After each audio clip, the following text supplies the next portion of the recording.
যেখানে তাকাই শুধু অন্ধকার, শুধু অন্ধকার। পিতামহ, আমি এক নিষ্ঠুর সময়ে বেঁচে আছি। আর চারপাশে যা চলছে তাতে নীরেন্দ্রনাথ চক্রবর্তীর এই শব্দগুলোই বলতে ইচ্ছে করলো। উচ্চ মাধ্যমিক পাশ করারা জানেন না কবে কলেজে ভর্তি হবেন, জয়েন্ট পরীক্ষার্থীরা জানেন না কবে রেজাল্ট পাবেন, চাকরির পরীক্ষায় পাশ করারা জানেন না কবে চাকরি পাবেন। সেই নিয়েই আজ প্রথম প্রশ্ন। আটকে রেজাল্ট, অনিশ্চিত চাকরি, বন্ধ নিয়োগ, একের পর এক মিছিলে উত্তাল মহানগর। পুরোটাই আদালতে ওবিসি মামলার ওপর নির্ভর করছে বলছে শাসক দল, কিন্তু এই অচলাবস্থা থেকে মুক্তির উপায় খোঁজা হচ্ছে কই? দ্বিতীয় প্রশ্ন। উচ্চ মাধ্যমিকের রেজাল্টের 3 মাস পার, এখনো শুরুই হলো না সরকারি কলেজে ভর্তির প্রক্রিয়া। উল্টো দিকে প্রাইভেট কলেজগুলোয় উপচে পড়ছে ভিড়। তবে কি বহু সরকারি স্কুলের মতো পড়ুয়া সংকটে এবার উঠে যেতে চলেছে সরকারি কলেজগুলো? তৃতীয় প্রশ্ন। এখনো 20 বাউ জলে জয়েন্টের ফল প্রকাশ, এরই মধ্যে অনির্দিষ্টকালের জন্য স্থগিত মেডিকেল কাউন্সেলিংও। এহেন অচল অবস্থা চলতে থাকলে আদৌ কিভাবে এ রাজ্যে থাকবেন মেধাবীরা? চতুর্থ প্রশ্ন। দ্রুত নিয়োগের দাবিতে পথে নামলেন 22 সালের টেট উত্তীর্ণরা। মিছিল শুরু হওয়ার আগেই ব্যাপক ধরপাকড় পুলিশের। এখনো প্রকাশ হয়নি 23-এর টেটের ফল। কেন হকের চাকরির জন্য বছরের পর বছর পথে বসে থাকতে হবে যোগ্যদের? পঞ্চম প্রশ্ন। সারদা মামলার দশক পার, এবার কলকাতা পুলিশের 3 মামলায় বেকসুর খালাস সুদীপ্ত সেন ও দেবযানী মুখোপাধ্যায়। অন্যদিকে 11 বছর পরেও চূড়ান্ত চার্জশিট দিতে পারল না সিবিআই। এরপর আর কোন এজেন্সির ওপর ভরসা রাখবে মানুষ? তবে শুরুতেই দেখাবো নিয়োগ থেকে ফল প্রকাশ। একের পর এক মিছিলে আজ উত্তাল হলো মহানগর। দেখুন।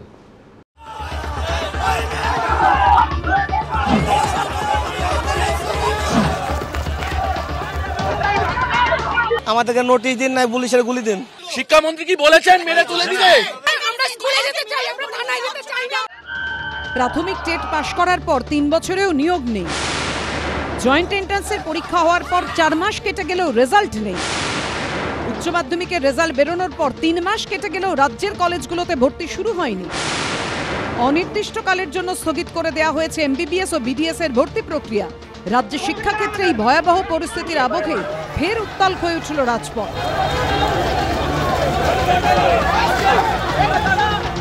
অবিলম্বে নিয়োগের দাবিতে প্রাথমিক শিক্ষা পর্ষদ ভবন অভিযান করলেন 2022 সালে প্রাথমিক টেট উত্তীর্ণ চাকরি প্রার্থীরা।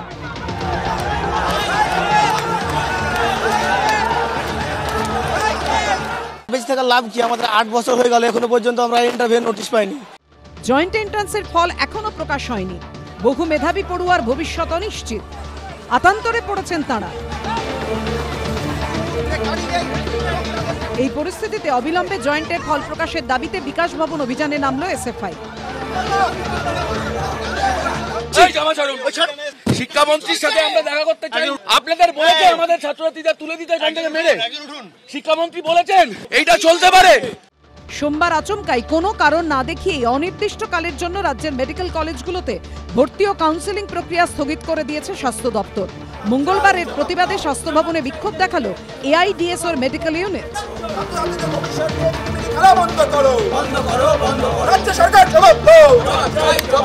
আজকে যদি সেপ্টেম্বর মাস থেকে ক্লাস শুরু করা না যায় তাহলে স্বাভাবিকভাবে এই ডাক্তারি জীবন থেকে ছাত্রদের প্রথম বর্ষের একটা গুরুত্বপূর্ণ সময় থেকে একাধিক মাস নষ্ট হয়ে যাবে। এর দায় রাজ্য সরকারকে নিতে হবে। যে হাইকোর্টে অমুক জায়গায় তারা স্থগিতাদেশ দিল, অমুক জায়গায় অমুক পরীক্ষার আগে তারা বললো এখন ফল প্রকাশ করা যাবে না, কিংবা ফল প্রকাশ হয়েছে কাউন্সেলিং করা যাবে না, এ তো অনবরত দেখছি। এবং সত্যি কথা বলতে গেলে কি সাধারণ মানুষকে আমরা বলতে শুনছি যে তারাও খেই হারিয়ে ফেলেছেন। যারা রাজ্যের ভবিষ্যৎ, দেশের ভবিষ্যৎ, তাদের ভবিষ্যৎ নিয়েই কি ছিনিমিনি খেলা চলছে? সত্যজিৎ বৈদ্য, উজ্জ্বল মুখোপাধ্যায় ও ব্রতদীপ ভট্টাচার্য রিপোর্ট, এবিপি আনন্দ। কারা ওরা? চেনেন না ওদের? ওরা বিরাট এক নৈরাজ্যের, এক নেই রাজ্যের বাসিন্দে। অচিন্ত কুমার সেনগুপ্ত আজ বেঁচে থাকলে গোটা দিনের, আজকেই শুধু যা ঘটনা ঘটলো সকাল থেকে বিকেল অবধি, এই গোটা দিনের কর্মকাণ্ড দেখে কি আরেকবার ছন্নছাড়া লিখতেন? 3 মাস পরেও রাজ্য জয়েন্টের রেজাল্ট বেরোয়নি। 3 মাস আটকে আছে কলেজে ভর্তি গোটা রাজ্য জুড়ে। এরই মধ্যে মেডিকেলে ভর্তির কাউন্সেলিংটাও স্থগিত হয়ে গেল। এদিকে 2022-এর টেটের ফল বেরিয়েছে, নিয়োগ হয়নি, আর 2023-এ তো টেটের ফলটাই বের হয়নি। দেখুন, বিরোধী দলগুলো এ নিয়ে আন্দোলনে নেমেছে, রাজনীতি চলবে, কিন্তু তার থেকেও অনেক বেশি গুরুত্বপূর্ণ আমাদের কাছে কোন প্রশ্নটা জানেন? এই যে লক্ষ লক্ষ ছাত্রছাত্রী, চাকরি প্রার্থী, তাদের অভিভাবক, বাড়ির লোক এই অনিশ্চয়তার অপুল পাথারে কার্যত এই মুহূর্তে যখন আমরা আপনাদের সঙ্গে কথা বলছি হাবুডুবু খাচ্ছেন। আজ এই অনুষ্ঠানে রাজনৈতিক টানাপোড়েনের থেকে অনেক বেশি হোক আলো খোঁজার চেষ্টা, উত্তর খোঁজা হোক, সমাধান খোঁজা হোক। কেন এই অনিশ্চয়তা এবং কেন এই অনিশ্চয়তায় ইতি টেনে আমাদের রাজ্যের, আমাদের বাড়ির উজ্জ্বল মেধাবী ছেলেমেয়েগুলোকে আশার আলো দেখানো যাবে না, এই প্রশ্ন তুলতেই আজকের এই অনুষ্ঠান। আমার প্রথম বক্তা বিশ্বনাথ চক্রবর্তী। আমি প্রথম দায় নিয়ে আসবো, দায় কার, সমাধান কোথায়? পাশাপাশি আশার কোনো আলো নেই এই কারণেই যে একদম সরাসরি আমি বলতে চাই যে আজকে আপনারা যে উচ্চ মাধ্যমিকে 3 মাস পরেও ভর্তি হতে পারছেন না, আপনারা যে জয়েন্ট এন্ট্রান্সের রেজাল্ট পাচ্ছেন না বলে ভিন্ন রাজ্যে চলে যাচ্ছেন, মেধারা চলে যাচ্ছে, এবং বিভিন্ন যে নিয়োগ পরীক্ষাগুলো সেগুলো আটকে যাচ্ছে, সেটার জন্য সরকারের যে নীতি এবং তৃণমূল কংগ্রেসের যে রাজনীতি সরাসরি দায়ী।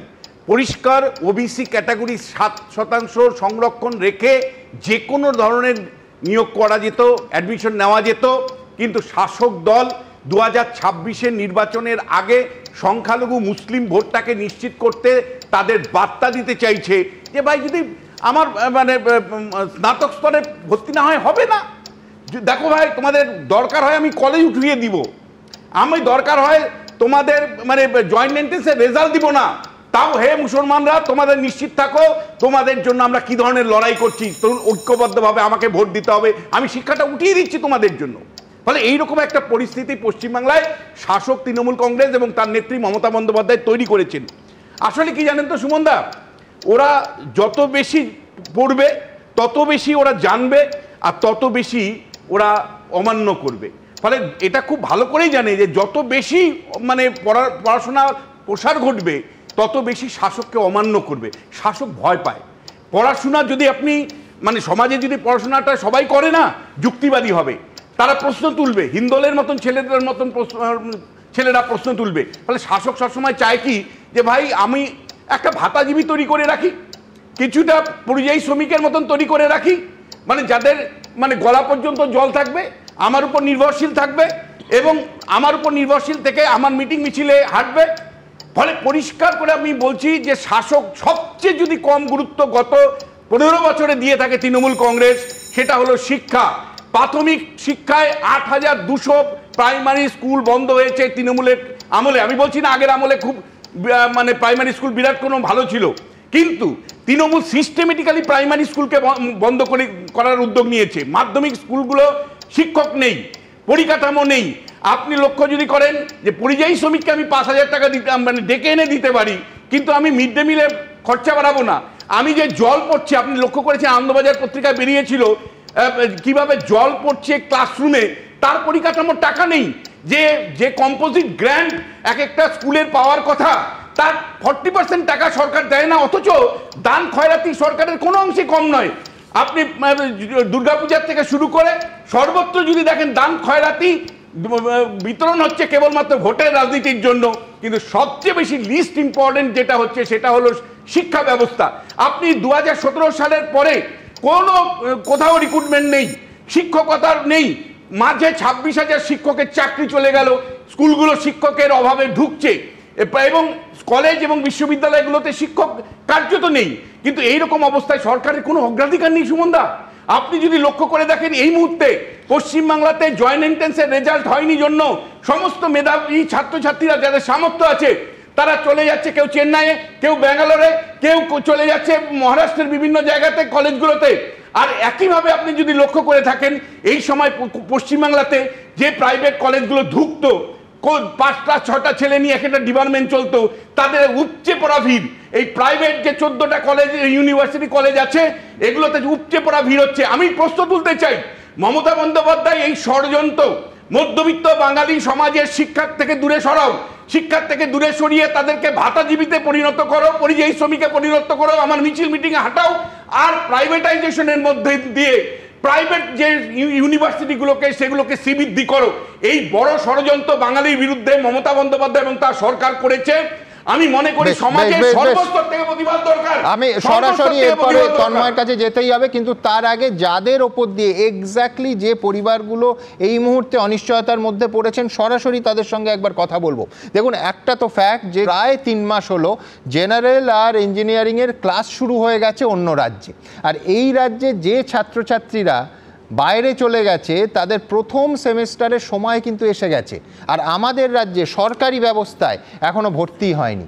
আমি বলছি সামনের মাসে পুজোর ছুটি পড়ে যাবে, তার মানে কি দাঁড়ালো? মানে দাঁড়ালো এই যে অন্য রাজ্যের ছাত্রছাত্রীরা যখন প্রথম সেমিস্টার দেবে, আমাদের রাজ্যের ছেলেমেয়েরা হয়তো, আমি খুব সচেতনভাবে হয়তো বলছি, যে ক্লাসের মুখ দেখতে পাবে হয়তো প্রথম, খুব খুব কপাল ভালো থাকলে, তাও পাবে কিনা আমি নিশ্চিত করে বলতে পারছি না। এখন প্রশ্ন হচ্ছে দায় কার? আমার প্রথম বক্তা এই সমস্যার একজন অসহায় শিকার, তিনি একজন অভিভাবক। আমি সরাসরি তার কাছ থেকে এই অনিশ্চয়তার যে যন্ত্রণা তার কথা শুনবো।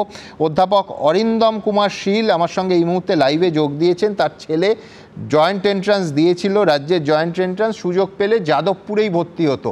ঘটনাচক্রে এই অনুষ্ঠান যখন করছি, আগামীকাল সকালে সেই ছেলেটিকে কর্ণাটকে চলে যেতে হচ্ছে।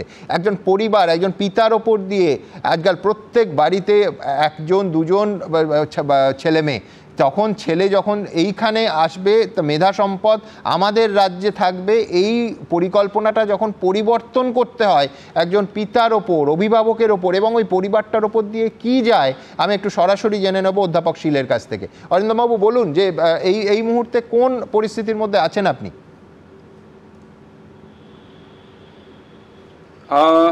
সুমনদা, আপনি আমায় শুনতে পাচ্ছেন নিশ্চয়ই? একদম পরিষ্কার শুনতে পাচ্ছি। এই মুহূর্তে খুব সমস্যার মধ্যে রয়েছে অভিভাবক হিসাবে, কারণ 27শে এপ্রিল ছেলে পরীক্ষা দিয়েছিল, West Bengal joint entrance examination.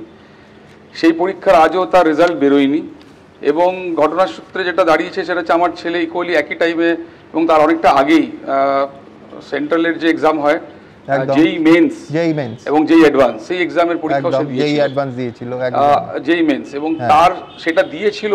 তার পরিপ্রেক্ষিতে সে যে র্যাঙ্ক করেছে, তার মেধার পরিপ্রেক্ষিতে সে, আমি তাকে নিয়ে কালকে অ্যাকচুয়ালি এনআইটি সুরতকাল, মানে যেটা কর্ণাটকায়, সেখানে আমি তাকে নিয়ে যাচ্ছি। সে ইলেকট্রিক্যাল ইঞ্জিনিয়ারিং পড়ার সুযোগ পেয়েছে সেখানে।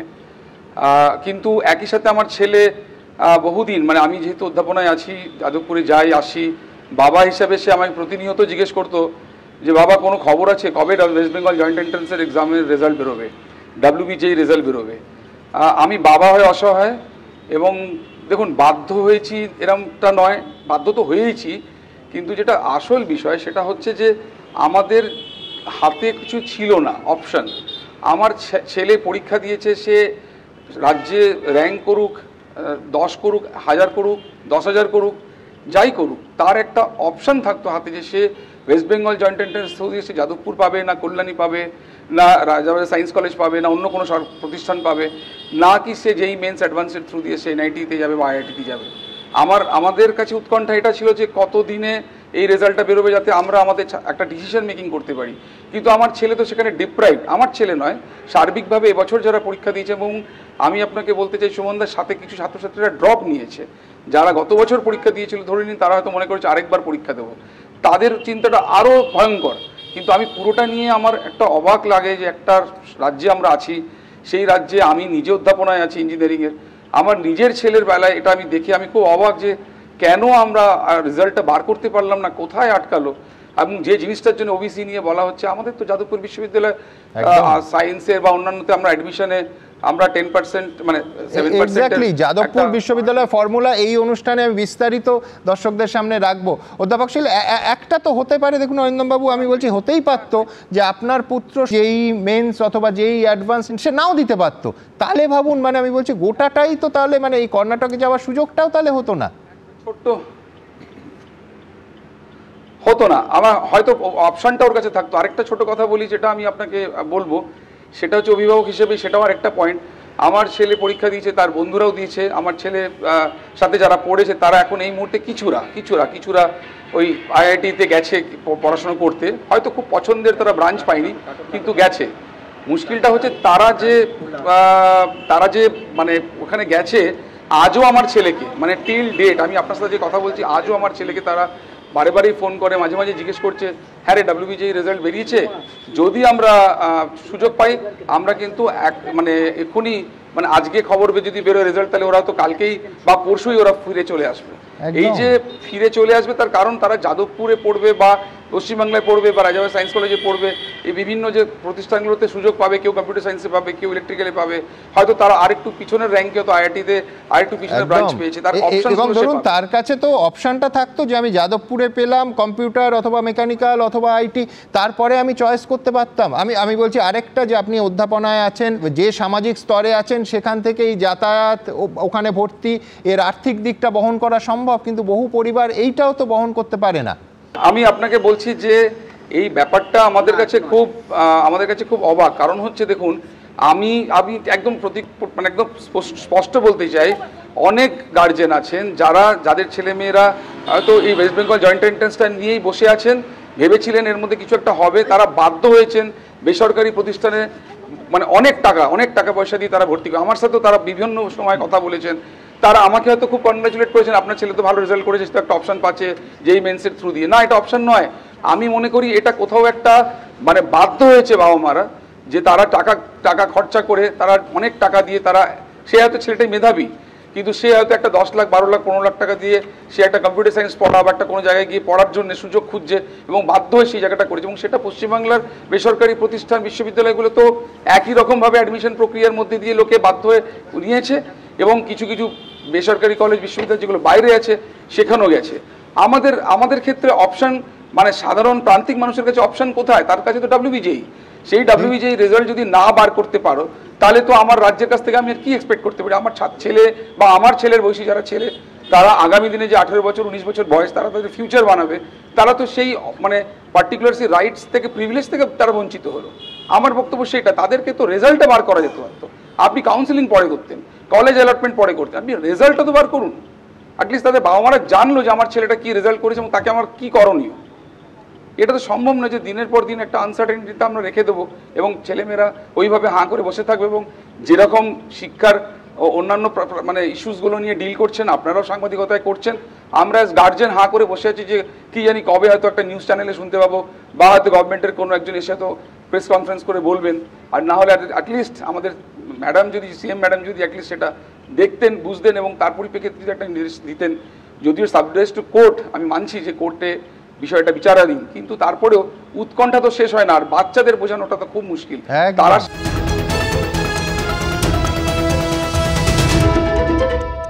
কিন্তু আমি পুরোটা নিয়ে আমার একটা অবাক লাগে যে একটা রাজ্যে আমরা আছি, সেই রাজ্যে আমি নিজে অধ্যাপনায় আছি ইঞ্জিনিয়ারিংয়ের, আমার নিজের ছেলের বেলায় এটা আমি দেখে আমি খুব অবাক যে কেন আমরা রেজাল্টটা বার করতে পারলাম না, কোথায় আটকালো।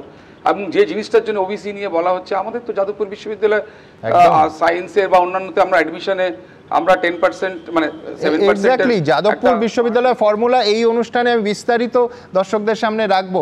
অধ্যাপক শীল, একটা তো হতে পারে, দেখুন অরিন্দমবাবু, আমি বলছি হতেই পারতো যে আপনার পুত্র শুধু JEE মেন্সই দিয়েছে, হয়তো JEE মেন্স অ্যাডভান্স সে নাও দিতে পারতো, তাহলে ভাবুন, মানে আমি বলছি গোটাটাই তো তাহলে মানে এই কর্ণাটকে যাওয়ার সুযোগটাও তাহলে হতো না, ছোট্ট হতো না, আমার হয়তো অপশনটা ওর কাছে থাকতো। আরেকটা ছোট কথা বলি যেটা আমি আপনাকে বলবো, সেটা হচ্ছে অভিভাবক হিসেবে সেটাও আর একটা পয়েন্ট। আমার ছেলে পরীক্ষা দিয়েছে, তার বন্ধুরাও দিয়েছে, আমার ছেলে সাথে যারা পড়েছে তারা এখন এই মুহূর্তে কিছুরা ওই IIT-তে গেছে পড়াশোনা করতে, হয়তো খুব পছন্দের তারা ব্রাঞ্চ পায়নি কিন্তু গেছে। মুশকিলটা হচ্ছে তারা যে মানে ওখানে গেছে, আজও আমার ছেলেকে মানে টিল ডেট আমি আপনার সাথে যে কথা বলছি, আজও আমার ছেলেকে তারা বারে বারেই ফোন করে, মাঝে মাঝে জিজ্ঞেস করছে হ্যাঁ রে WBJEE রেজাল্ট বেরিয়েছে, যদি আমরা সুযোগ পাই আমরা কিন্তু মানে এক্ষুনি মানে আজকে খবর যদি বেরোয় রেজাল্ট, তাহলে ওরা তো কালকেই বা পরশুই ওরা ফিরে চলে আসবে। এই যে ফিরে চলে আসবে তার কারণ তারা যাদবপুরে পড়বে বা পশ্চিমবাংলায় পড়বে বা রাজাবাড়ি সায়েন্স কলেজে পড়বে, এই বিভিন্ন যে প্রতিষ্ঠানগুলোতে সুযোগ পাবে, কেউ কম্পিউটার সায়েন্সে পাবে, কেউ ইলেকট্রিক্যালে পাবে, হয়তো তারা আরেকটু পিছনের র্যাঙ্কে, হয়তো IIT-তে আরেকটু পিছনের ব্রাঞ্চ পেয়েছে, তার অপশন। এবং ধরুন তার কাছে তো অপশনটা থাকতো যে আমি যাদবপুরে পেলাম কম্পিউটার অথবা মেকানিক্যাল অথবা IT, তারপরে আমি চয়েস করতে পারতাম। আমি বলছি আরেকটা, যে আপনি অধ্যাপনায় আছেন, যে সামাজিক স্তরে আছেন সেখান থেকে এই যাতায়াত, ওখানে ভর্তি, এর আর্থিক দিকটা বহন করা সম্ভব, কিন্তু বহু পরিবার এইটাও তো বহন করতে পারে না।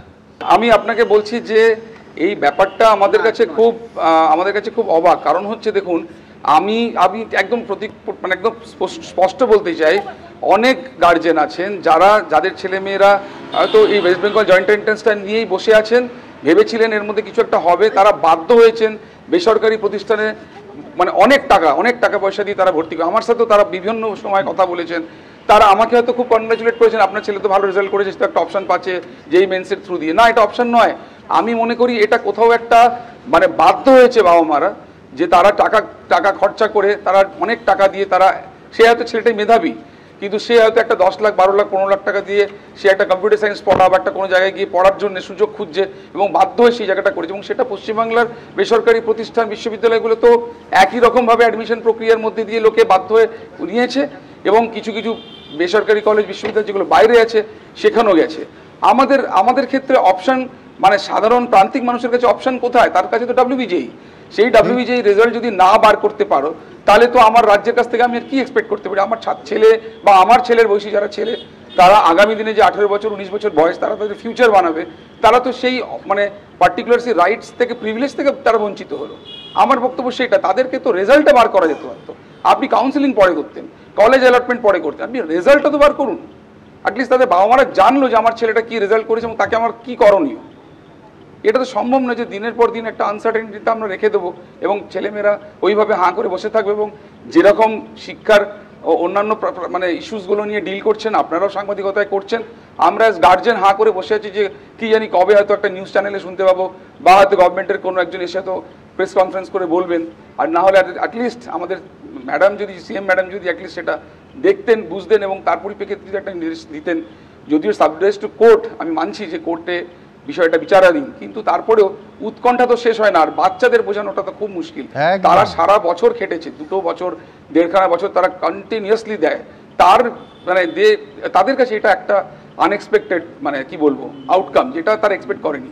এবং আমি রিকোয়েস্ট করবো রাজ্য সরকারের কাছে, তার ইমিডিয়েট জন্য আপনাদের মারফত বলছি, যদি কিছু একটা সুরাহা করতে পারেন। আমি তো দেখুন কাল সকালে ফ্লাইটে বেরিয়ে যাবো NIT সুরাতকালে, তাকে কাল পরশু ভর্তি করব। তাদের 25 তারিখ থেকে ওরিয়েন্টেশন শুরু হচ্ছে এবং 1 সেপ্টেম্বর থেকে থিওরি ক্লাস শুরু হয়ে যাচ্ছে। আর IIT তো অলরেডি 1 মাস প্রায় ক্লাস হয়ে গেছে। এরকম একটা পরিস্থিতি আমাদের যাদবপুর এবং অন্যান্য জায়গায় সব বন্ধ হয়ে পড়ে আছে। একদম। অধ্যাপক শীল, অনেক ধন্যবাদ আপনাকে এই ব্যক্তিগত অনুভূতিটা শেয়ার করার জন্য। আমি বলছি যে ভাবুন, এই ছেলেমেয়েগুলো, আমাদের ছেলেমেয়েগুলো কি ভয়ঙ্কর অনিশ্চয়তার মধ্যে পড়েছে একবার কল্পনা করুন। আমি বলছি এরম তো হতেই পারে যে ওয়েস্ট বেঙ্গল জয়েন্টের ওপরই কোনো পরিবার, কোনো ছেলেমেয়ে ভরসা রেখেছে। প্রচুর মানুষকে আমি চিনি যারা তাই করেছেন। হয়তো তিনি যেই মেন্স অথবা যেই অ্যাডভান্স এই ছেলেটি বা মেয়েটি বসেইনি, কোথায় যাবে তারা? এই যে কর্ণাটকে যাওয়ার সুযোগটা পেয়েছেন শুধুমাত্র অধ্যাপক শীলের পুত্র, তার কারণ হচ্ছে যে যেই মেন্স সে বসেছিল, যেই অ্যাডভান্সে বসেছিল, এটা তো নাই হতে পারতো। একটা জিনিস আমি পরিষ্কার করতে চাই, একদম 100% পরিষ্কার করতে চাই যে সুপ্রিম কোর্ট বা হাইকোর্ট কোনো রকম বাধা দেয়নি অ্যাডমিশনের 7% রিজার্ভেশন রেখে। অর্থাৎ 2010 সালের আগে যে রিজার্ভেশনটা ছিল সেটা বজায় রেখে আপনারা যে কোনো জায়গায় অ্যাডমিশন নিতে পারেন, আপনারা যে কোনো ধরনের ভর্তি, যে কোনো ধরনের নিয়োগ করতে পারেন, কোনো বাধা নেই কোর্টে। একদম একদম। আমি তন্ময়ের কাছে যাব, কিন্তু তার আগে বিশ্বনাথদা যেটা বলছেন, একদম যাদবপুর তো করে দেখিয়েছে সেই ফর্মুলাটা, একেবারে একটা নিখুঁত ফর্মুলা। কেন আমি সেটার ব্যাখ্যায় আসবো, কিন্তু তার আগে দেখাবো, যেহেতু অধ্যাপক শীলের সঙ্গে এতক্ষণ কথা বললাম, যে 3 মাসেও এই রাজ্য জয়েন্টের রেজাল্টটা বেরোলো না এবং মেডিকেলের যে কাউন্সেলিং সেটাও স্থগিত হয়ে গেল। কতটা অনিশ্চয়তার মধ্যেই আমাদের ছেলেমেয়েরা পড়লো দেখাবো। আমি ডিপ্রেসড আছি। পরীক্ষা হয়েছিল 27 এপ্রিল, তারপর প্রায় 4 মাস হতে চলল, কিন্তু এখনো জয়েন্ট এন্ট্রান্সের ফল বেরোলো না। কবে ফল প্রকাশ হবে তা নিয়ে স্পষ্ট কোনো উত্তর নেই জয়েন্ট এন্ট্রান্স বোর্ডের কাছেও। এই পরিস্থিতিতে আতান্তরে পড়েছেন প্রায় 1 লক্ষ মেধাবী পড়ুয়া। আইএসসিতে 93% নম্বর পেয়ে জয়েন্টে বসেছিলেন ঢাকুরিয়ার সোহমদীপ চক্রবর্তী। রেজাল্ট এখনো না বেরোনোয় বুঝে উঠতে পারছেন না কি করবেন। আমার অনেক বন্ধুরা আছে যারা মানে অন্য স্ট্রিম চুজ করেছে, যেহেতু জয়েন্টের রেজাল্টটা বেরোচ্ছে না, অন্য স্ট্রিমে চলে গেছে, তারা অন্য স্টেটে চলে গেছে। আমি ডিপ্রেসড আছি, খারাপ লাগছে যে মানে সবাই শুরু করে দিচ্ছে, বাট আমরা কিছু করতে পারছি না, অনেক বন্ধুরাই বসে। 2022 সালে জয়েন্টের পরীক্ষা হয়েছিল 30 এপ্রিল, রেজাল্ট বেরোয় 17 জুন। পরের বছরও 30 এপ্রিল পরীক্ষা হয়েছিল, ফল প্রকাশ হয় পরের মাসেই 26 মে। 2024 সালে 28 এপ্রিল জয়েন্ট এন্ট্রান্স পরীক্ষা নেওয়া হয়, রেজাল্ট বেরোয় 6 জুন। আর এবার 27 এপ্রিল পরীক্ষা নেওয়ার পর 4 মাস পরও ফল কবে বেরোবে তা বোঝা যাচ্ছে না, যা এক কথায় নজিরবিহীন। প্রাইভেটে কোনো কলেজ 12 লাখ টাকা চাইছে, কোনো কলেজ 10 লাখ টাকা চাইছে, সেরকমভাবে আমাদের খরচা করার সামর্থ্য নেই। ওয়ের সাথে আমাদের প্রচণ্ড রকমের টেনশন হচ্ছে যে কবে হবে। মানে অন্যান্য সমস্ত সমস্যা নিয়ে দেখছি সবাই, সব রাজনৈতিক দলরা নেমে পড়েছে ময়দানে, কিন্তু এটা নিয়ে কেউ কিছু বলছে না। এরই মধ্যে সোমবার কোনো কারণ না দেখিয়ে অনির্দিষ্টকালের জন্য রাজ্যের মেডিকেল কলেজগুলোতে ভর্তি ও কাউন্সেলিং প্রক্রিয়া স্থগিত করার কথা ঘোষণা করেছে স্বাস্থ্য দপ্তর। তেঘরিয়ার বাসিন্দা মেঘমালা বিশ্বাস প্রথমবার ডাক্তারির প্রবেশিকাতে বসেই সফল হয়েছেন, কিন্তু স্বাস্থ্য দপ্তরের আচমকা সিদ্ধান্তে তিনি রীতিমতো হতাশ ও উদ্বিগ্ন। আমরা এখন শুধু এটাই চাই যে যত তাড়াতাড়ি সম্ভব এই প্রক্রিয়াটা আবার শুরু করা হোক, কাউন্সেলিংয়ের প্রক্রিয়াটা আবার তাড়াতাড়ি করে শুরু করা হোক এবং একটা পার্টিকুলার টাইম লাইন দেওয়া হোক যেটার অ্যাকর্ডিং সব কিছু হবে। It is a time specific course, এখানে হয়তো হার্ডলি কয়েক মাস টাইম পাবে, তারপরে বলবে সেকেন্ডারি এক্সাম, উইদাউট এনি মানে কোর্স শর্টকাট করে না পড়িয়ে বাচ্চাদের আরও উপরের দিকে উঠিয়ে দেওয়া হবে, তারপরে বাচ্চারা তো ভালো করে কিছু শিখতেই পারবে না, বিভিন্ন ধরনের মাল্টিপল প্রবলেমের সম্মুখীন হওয়ার পসিবিলিটি। স্বাস্থ্য দপ্তরের সিদ্ধান্তের প্রতিবাদে মঙ্গলবার বিক্ষোভ দেখায় এআইডিএসও।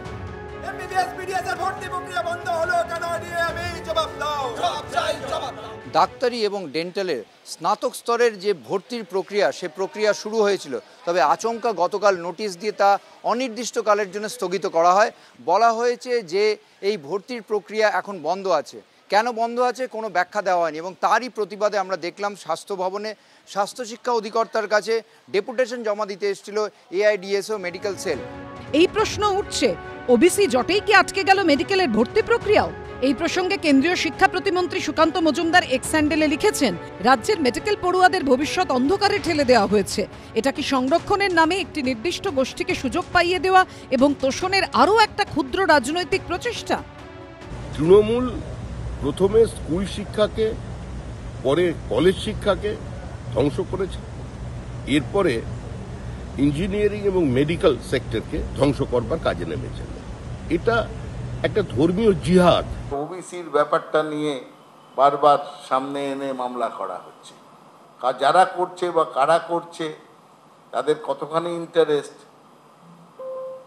এবং সাধারণ প্রসেসটাকে কিভাবে আটকে রাখা যায় সেইটাই সব জায়গায় দেখবেন, কিন্তু পেছনে হয় বিজেপি নয় সিপিএম। স্বাস্থ্য ভবন সূত্রে দাবি, কিছু আইনি সমস্যার কারণে মেডিকেলে ভর্তি প্রক্রিয়া স্থগিত করা হয়েছে। ঝিলম করঞ্জাই, বিজেন্দ্র সিংহ ও আশাবুল হোসেনের রিপোর্ট, এবিপি আনন্দ। দেখুন, আমার পরের বক্তা শাসক দলের প্রতিনিধি তন্ময় নিঃসন্দেহে বলবে যে আমরা কি করব, কোর্ট আটকে দিয়েছি। কিন্তু এই রাজ্যের সরকারি শিক্ষা প্রতিষ্ঠান যাদবপুর বিশ্ববিদ্যালয় দেখিয়ে দিয়েছে যে আইনি লড়াইকে পাশ কাটিয়ে তার পাশাপাশি ভর্তি এবং শিক্ষাদানের প্রক্রিয়াটা অত্যন্ত মসৃণভাবে চালানো সম্ভব। একাডেমিক ইয়ারে একটুও কোনো রকম ব্যাহত না করে যাদবপুর তন্ময়েরই বিশ্ববিদ্যালয় একেবারে দেখিয়ে দিয়েছে। কিভাবে? যে 90% মানে 7% ওবিসি কোটা সমেত ভর্তি হয়ে গেল বিএ বিএসসির ক্ষেত্রে। কোর্টে তো দেখুন দুটো জিনিস হতে পারে, দুটো অপশান, ওবিসি হয় 17%, নয়তো 7% থাকবে। এবার 7 থেকে যদি বেড়ে 17% হয়, তাহলে সুপ্রিম কোর্টের রায় যদি এইটা দাঁড়ায়, কোনো অসুবিধে নেই, ওই ছেড়ে রাখা 10% থেকে পুরোটা ওবিসি হয়ে যাবে। আর রায় যদি উল্টো দিকে যায়, ওই ছেড়ে রাখা 10% জেনারেল কোটার ফর্মুলায় হবে। এই সহজ ফর্মুলাটা মেনে যদি যাদবপুর বিশ্ববিদ্যালয় পরে রাজ্য সরকার একদিনও ভর্তি বন্ধ না রেখে ক্লাস শুরু করে দিলে, আজ বিরোধীরা সজলরা এটা বলতে পারতো না যে তুষ্টিকরণের রাজনীতি করবে বলে তৃণমূল ছাত্রছাত্রীদের ভবিষ্যৎ নিয়ে খেলছে। কেন এই সহজ পথটা, এই সহজ ফর্মুলাটা তন্ময় নিল না রাজ্য সরকার? প্রথম কথা হচ্ছে, এই আজকের যে আলোচনা সেটাকে একটু অন্য প্রেক্ষিতে ব্যাখ্যা করতে হবে। বিশ্বনাথ দা প্রথম বক্তা হিসাবে বলেছেন, বিশ্বনাথ চক্রবর্তী ভারতবর্ষে এই বাংলা থেকেই জাতীয় গণপরিষদে পাঠানো হয়েছিল বাবা সাহেব আম্বেদকরকে, যিনি সংবিধান কমিটির ড্রাফটিং কমিটির চেয়ারম্যান ছিলেন। এবং এই ভারতবর্ষের যে অর্থনৈতিক বৈষম্য, সেই বৈষম্যকে সাম্যের পথে আনার জন্যে রিজার্ভেশন একটা গুরুত্বপূর্ণ বিষয়। এখন এই রিজার্ভেশনটা যারা প্রান্তিক অংশের মানুষ, সেই প্রান্তিক অংশের মানুষদেরকে যাতে বঞ্চিত জায়গা থেকে তুলে আনা যায়। যাদবপুরে হলে তো কোনো প্রান্তিক অংশের মানুষ না না না না শুরু থেকে, মানে আমি বলছি এই অনিশ্চয়তার জন্য তুমি যদি বলো আম্বেদকর দায়ী, আমি তো আটকাবো। আম্বেদকর দায়ী নয়, আম্বেদকর দায়ী নয়, কোনো সমস্যা ছিল না, দায়ী মানসিকতা। কোর্টেরও কোনো সমস্যা ছিল না, তোমার বিশ্ববিদ্যালয় তো চোখে আঙুল দিয়ে দেখিয়ে দিয়েছে। একটু বলে নিই, সেটা হচ্ছে তার পরবর্তীকালে যেটা দেখা যাচ্ছে যে এই মামলা মামলা হয়েছে এবং সেখানে পরিষ্কার এই কিছুক্ষণ আগে আপনি দেখালেন বিজেপির রাজ্য সভাপতি বলছেন যে বিশেষ একটি ধর্মের মানুষকে তোষণ করার জন্য। বিশ্বনাথ দাও একই কথা বললেন, অর্থাৎ সব কিছুকে ধর্মের সঙ্গে জুড়ে দিচ্ছে। তারা ভুলে যাচ্ছেন যে তারা না সব ভুলে গেল, সব বাজে লোক, খারাপ লোক। আমি বলছি তন্ময়, তোমারই বিশ্ববিদ্যালয়ে যাদবপুরের ফর্মুলা মেনে যদি ভর্তিটা বন্ধ না করে সরকার এই ফর্মুলাটা মেলে 10% বাদ রেখে করতো, কি অসুবিধা হতো? অসুবিধাটা হচ্ছে এটাই, তারপরে এনআরআই মামলা করতেন। কারণ কি মামলা না বলে দিচ্ছি, কারণ কি যাদবপুরে কটা মামলা হয়েছে? আমি বলছি যে রাজ্যের বিরোধী দলনেতা শুভেন্দু বাবু নিজে বলেন যে আমি পার্টি হতে চাই এই মামলার, এবং যেদিন স্থগিতাদেশ আসবে আমি বিধানসভায় লাড্ডু বিলি করব। তার মানে তারা চান যে কোনো মূল্যে এই পুরো প্রসেসটাকে শুভেন্দু অধিকারী মামলা করবে বলে ভর্তিটা বন্ধ রাখা হলো, স্টেলমেট করে দিচ্ছে। একটার পর একটা মামলা হচ্ছে, প্রত্যেকটা বিষয়ে। তো কোনো মামলা হয়নি তন্ময়, একটা মামলাও হয়নি। মামলা হবে, আমি বলছি এরা মামলা করবে, এরা মামলা করবে। তার কারণ হচ্ছে আপনারা যতই এটাকে তুমি কালকে মামলা করতেই পারো যাদবপুরের বিরুদ্ধে, অসুবিধা নেই। আপনারা বলবেন তারপরে যে কেন করা হয়েছিল, আমরা কি বলবো? শুভেন্দু বাবু মামলা করবেন এই জন্য ভর্তি বন্ধ, এই এতগুলো বাচ্চা ছেলে মেয়ে এই জায়গায় পড়ে থাকবে। আমি ওনাদের প্রত্যেকের সঙ্গে সহমর্মিতা পোষণ করি, কারণ আমার মেয়েও 3.5 মাস পরীক্ষা দেওয়ার পর 3.5 মাস বসে এখন কর্ণাটকে চলে যাচ্ছে। এই ওবিসি রিলেটেড যে মামলা হয়েছে সেখানে আমাদের সরকারের পক্ষ থেকে মাননীয় মুখ্যমন্ত্রী যে পদ্ধতিতে পুরো প্রসেসটা বিধানসভায় যখন পাস করেছেন তখন তার বিরোধিতা কেন করা হয়েছে? কেন সেই জন্য তুমি তার শোধ হচ্ছে বাচ্চাগুলোর উপর নেবে, কেন মুখ্যমন্ত্রী বিরোধিতা করা হয়েছে? উচ্চ আদালত তো বলেছেন যে এই উচ্চ আদালত যে রায় দিয়েছে সেই রায় ঠিক নয়, এই অবজারভেশন দিয়েছে। তাহলে এই ওবিসি কে কেন্দ্র করে বাদ দাও, আমি বলছি তুমি যদি যাদবপুরের মতো একটা সিম্পল কথা বলো, এতজন মানুষ দেখছেন, তুমি যদি যাদবপুর ইউনিভার্সিটির মতো 10% ছেড়ে রাজ্য সরকার সমস্ত শিক্ষা প্রতিষ্ঠানে ভর্তি করত, কে আপত্তি করত? কোন মামলায় তুমি হেরে যেতে? এই 10% যে এখন ছেড়ে দিচ্ছেন, এখন 10% ছেড়ে দিচ্ছেন, তারপর সেই 10%-এ পরবর্তীকালে 17 হোক কি 7 হোক, যাই হোক 17 হোক বা 7 হোক, যাই হোক, এই যে 10% ছেড়ে ভর্তি করছেন, তাহলে ওই 10%টা পরবর্তীকালে কাউন্সেলিং করে দেবেন। তারা যারা বঞ্চিত হচ্ছে আজকে তাদের কোনো কেন হচ্ছে না? আজকে 10% ছেড়ে দিচ্ছে, তুমি তো রায়ের জন্য অপেক্ষা করছো, তুমি 100%-তে তার মানে তোমার অপশনটা যে 100% ছেলে মেয়ে বাচ্চারা বঞ্চিত হোক, অসুবিধা নেই। আমি 90%-এর উপকার করবো না, তার 10% তো এখনো নির্ধারিতই হয়নি সুপ্রিম কোর্টের রায়, ও সেই জন্য পুরোটাকে আটকে দেব। মানে ইংরেজিতে একটা প্রবাদ আছে যে কাপড় কাচা জলের সঙ্গে বাচ্চাটাকে ধুয়ে দেয় নর্দমা দিয়ে, সেই রকম করছো না। কারণ হচ্ছে আপনি তার মানে 10% তো বঞ্চিত হবে, তাহলে না কেন বঞ্চিত হবে? রায়ের জন্য তো রায়ের জন্য 10% বঞ্চিত হতে পারে, এটা তোমার অ্যাজাম্পশন, সেই জন্য তার থেকে ভালোভাবে আমি 100%কে বঞ্চিত রেখে দিই, তাই তো সুপ্রিম কোর্ট বলে। অন্য ব্যাখ্যা হয় না তন্ময়। দেখুন সুমন, তার মানে তোমার ইউনিভার্সিটি ভুল করেছে, তো তোমার ইউনিভার্সিটি ভুল করেছে, যাদবপুর ইউনিভার্সিটি ভুল করেছে, সেটা ইউনিভার্সিটির যে অথরিটি তারা বলবেন, ঠিক এর উল্টো তো ভুলই হয়। তো আমি বলছি যে 100% বাচ্চারা এখন পড়াশোনা করতে পারছেন না, তারা আটকে আছে। আপনি বলছেন 90%কে ভর্তি করে দিতে, 90% ছেড়ে রাখতে, সেই 10% সাফার করলে সেটা সমস্যা নয়। আর যদি তারপরে সুপ্রিম কোর্ট বলে কেন 90% আমি তো ধরে নিয়েছি, নির্ধারিতই নয় তো বাকি 10%। এই বিরোধীরা আর্গুমেন্ট করবে যে আপনাদের যখন এটা সাবজুডিস ছিল তখন ভর্তি করেছেন, এই সরকার আর তোমরা সবাই, তাহলে শুভেন্দু অধিকারী কি মামলা করবে আর বিরোধী কি বলবে যদি মামলা করে? সেই জন্য সরকার চলে। পুরো ভর্তি প্রক্রিয়াটা যদি আটকে যায় তাহলে তার দায়িত্ব তখন তো সরকারের উপরে চাপাবে। ভর্তি প্রক্রিয়াটা সরকার আটকে রেখেছে, অন্য কেউ আটকে রাখেনি। আমি বলছি তন্ময়কে আমি প্রশ্ন করতে চাই, 9,45,000 ভর্তি সিট আছে আন্ডার গ্র্যাজুয়েটে, এখন পর্যন্ত যা খবর 4 লাখ পর্যন্ত পৌঁছায়নি application, 3.5 lakh plus, 3.5 lakh plus, তিনবার বিজ্ঞপ্তি জারি করা পরে সময়সীমা। আমার প্রশ্নটা হচ্ছে ভর্তি মানে যে বিপুল পরিমাণে আসন আছে তার 30% আসন ভর্তি হওয়ার সুযোগ নেই। তন্ময় কি বলছো তুমি? আমি শুধু যোগ করব যে 3.5 লাখের মধ্যে কতজন ইতিমধ্যে বাইরে চলে গেছে আমরা কেউ জানি না, আমিও জানি না, তন্ময়ও জানে না। হ্যাঁ বিশ্বনাথ দা, আপনি কিছুক্ষণ আগে প্রাইভেটাইজেশনের গল্প দিচ্ছিলেন না, যে সমস্ত এমন ভাবে করা হচ্ছে যাতে সরকার সমস্ত লোক ছাত্রছাত্রীরা প্রাইভেটের দিকে চলে যায়। আমি যদি ভুল না করি 30 বছর আগে আমি যখন যাদবপুরে পড়তাম প্রাইভেটাইজেশন কিন্তু তখন ছিল। প্রাইভেট এখন কলেজ আরো বেশি হলো, 14টা ইউনিভার্সিটি তোমার আমলে যার হাত ধরে ছিল তিনি কমিউনিস্ট 14টা সরকারের প্রাইভেট ইউনিভার্সিটি বাম আমলে হয়নি, তোমার আমলে হয়েছে। তিনি কমিউনিস্ট সরকারের মুখ্যমন্ত্রী বুদ্ধদেব ভট্টাচার্য, তার শোনো না, মানে প্রাইভেটাইজেশন তোমার আমলে হয়েছে। একজন প্রাইভেট ডিপেন্ড করছেন যে প্রাইভেট ইঞ্জিনিয়ারের প্রাইভেট ইঞ্জিনিয়ারিং কলেজগুলোর মালিকরা তোমার বেসরকারি উদ্যোগের বিরোধিতা করছে। আমি বলছি মমতা বন্দ্যোপাধ্যায় প্রত্যেক মঞ্চ থেকে বলেন যে কতগুলো বেসরকারি বিশ্ববিদ্যালয় এই রাজ্যে চলেছে, সেটা তো নিঃসন্দেহে সবার উদ্দেশ্যেই বলেন। আমি খুব পরিষ্কার করে এখানে যাদবপুরের যে ফর্মুলা, তন্ময় নিজের বিশ্ববিদ্যালয়ের যে ফর্মুলা, সেখানে উচ্চ মাধ্যমিকের ফল বেরোনোর পর যেখানে ভর্তি প্রক্রিয়া সম্পূর্ণ 100%, 90% নয়, বন্ধ করে রাখা হয়েছে, যাদবপুরে কিন্তু সায়েন্স আর আর্টসে ভর্তি শেষ হয়ে ক্লাস শুরু হয়ে গেছে। কি ফর্মুলা, কতটা ফুল প্রুফ এই ফর্মুলা, এইবার দেখুন। ওবিসিদের জন্য 7 নাকি 17% সংরক্ষণ থাকবে, সেই জট এখনো কাটেনি। হাইকোর্ট হয়ে মামলার জল গড়িয়েছে সুপ্রিম কোর্ট পর্যন্ত, যে কারণে উচ্চ মাধ্যমিকের ফল বেরোনোর 3 মাস পরেও রাজ্যের 450-র বেশি কলেজে শুরুই হয়নি ভর্তির প্রক্রিয়া। প্রবল অনিশ্চয়তার মুখে লক্ষ লক্ষ পড়ুয়া। সন্তানদের ভবিষ্যৎ কি তা নিয়ে দুশ্চিন্তায় রয়েছেন অভিভাবকরাও। অথচ এমন এক পরিস্থিতির মধ্যেই ব্যতিক্রমী ছবি ধরা পড়েছে দেশের অন্যতম সেরা প্রতিষ্ঠান যাদবপুর বিশ্ববিদ্যালয়।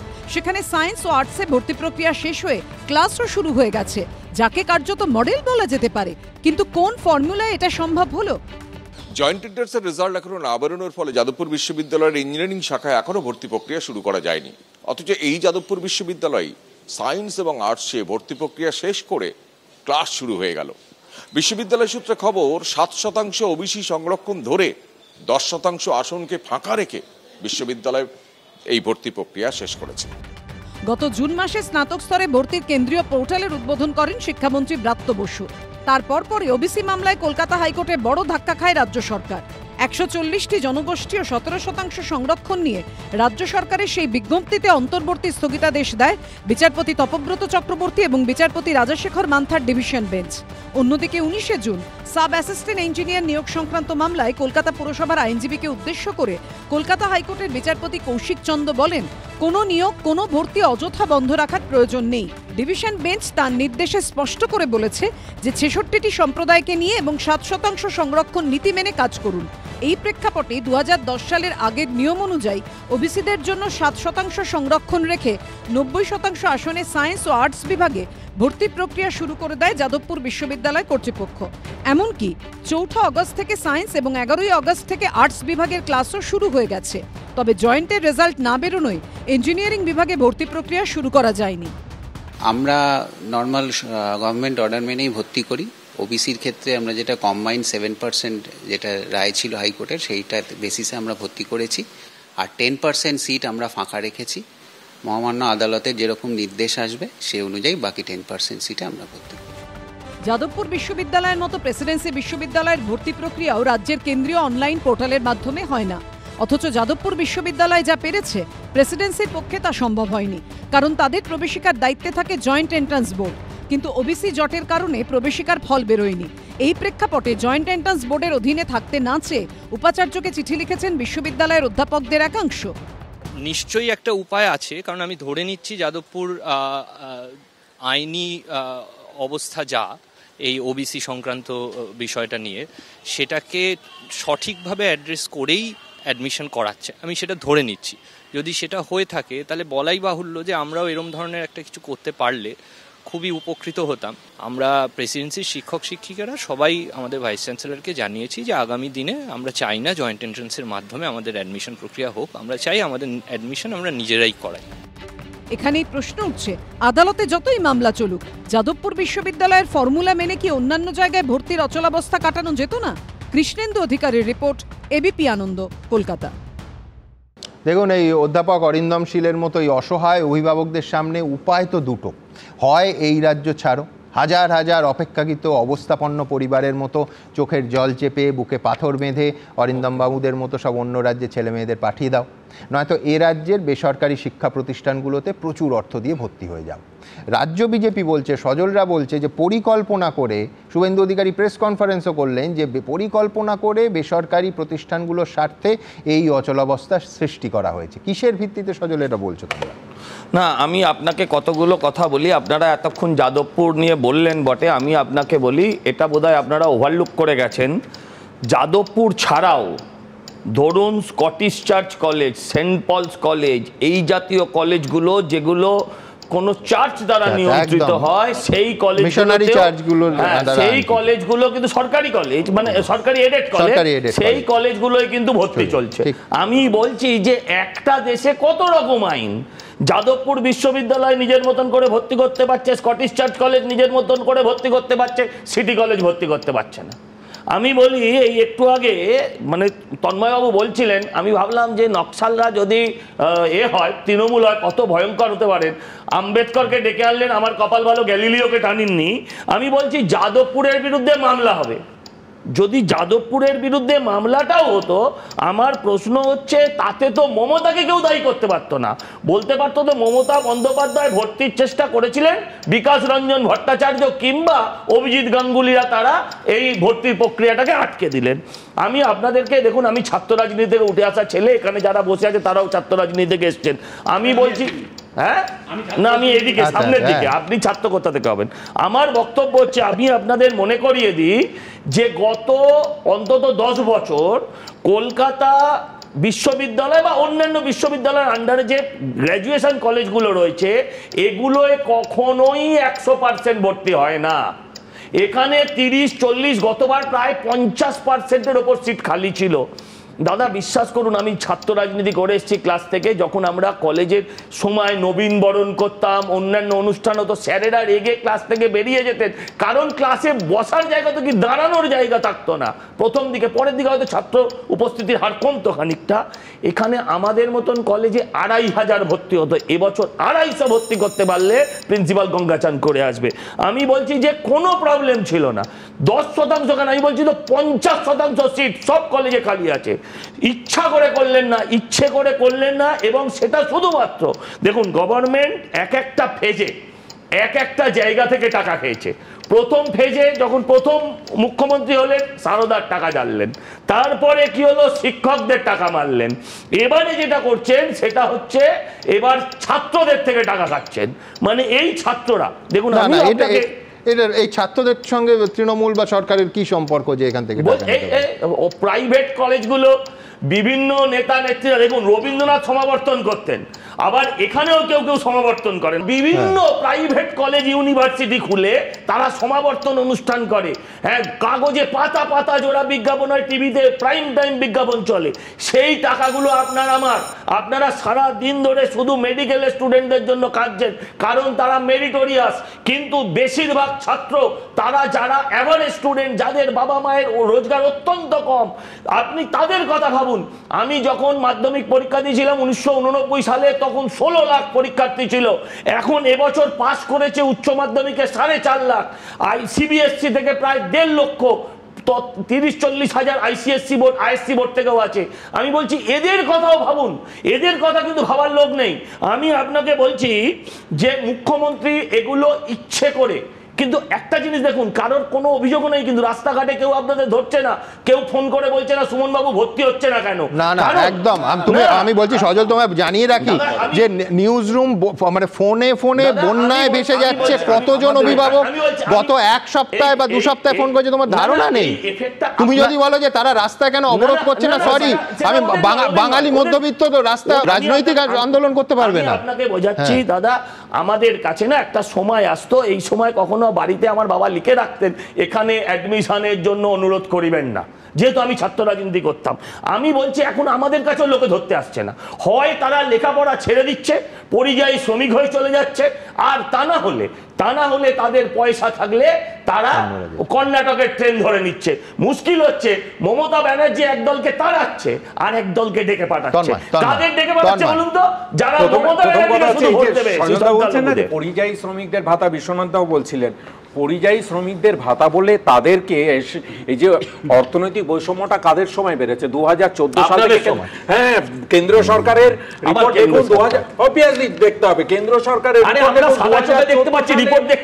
অর্থনৈতিক বৈষম্য বুঝলাম, কিন্তু আমি বলছি এই শিক্ষা ব্যবস্থাটা যেখানে অচল অবস্থায় এসে দাঁড়িয়েছে সেইটা নিয়ে তো এক গাদা অভিযোগ করলো। পরিযায়ী শ্রমিকদেরকে ওই অচ্ছুত করে ঠেলে দেওয়া,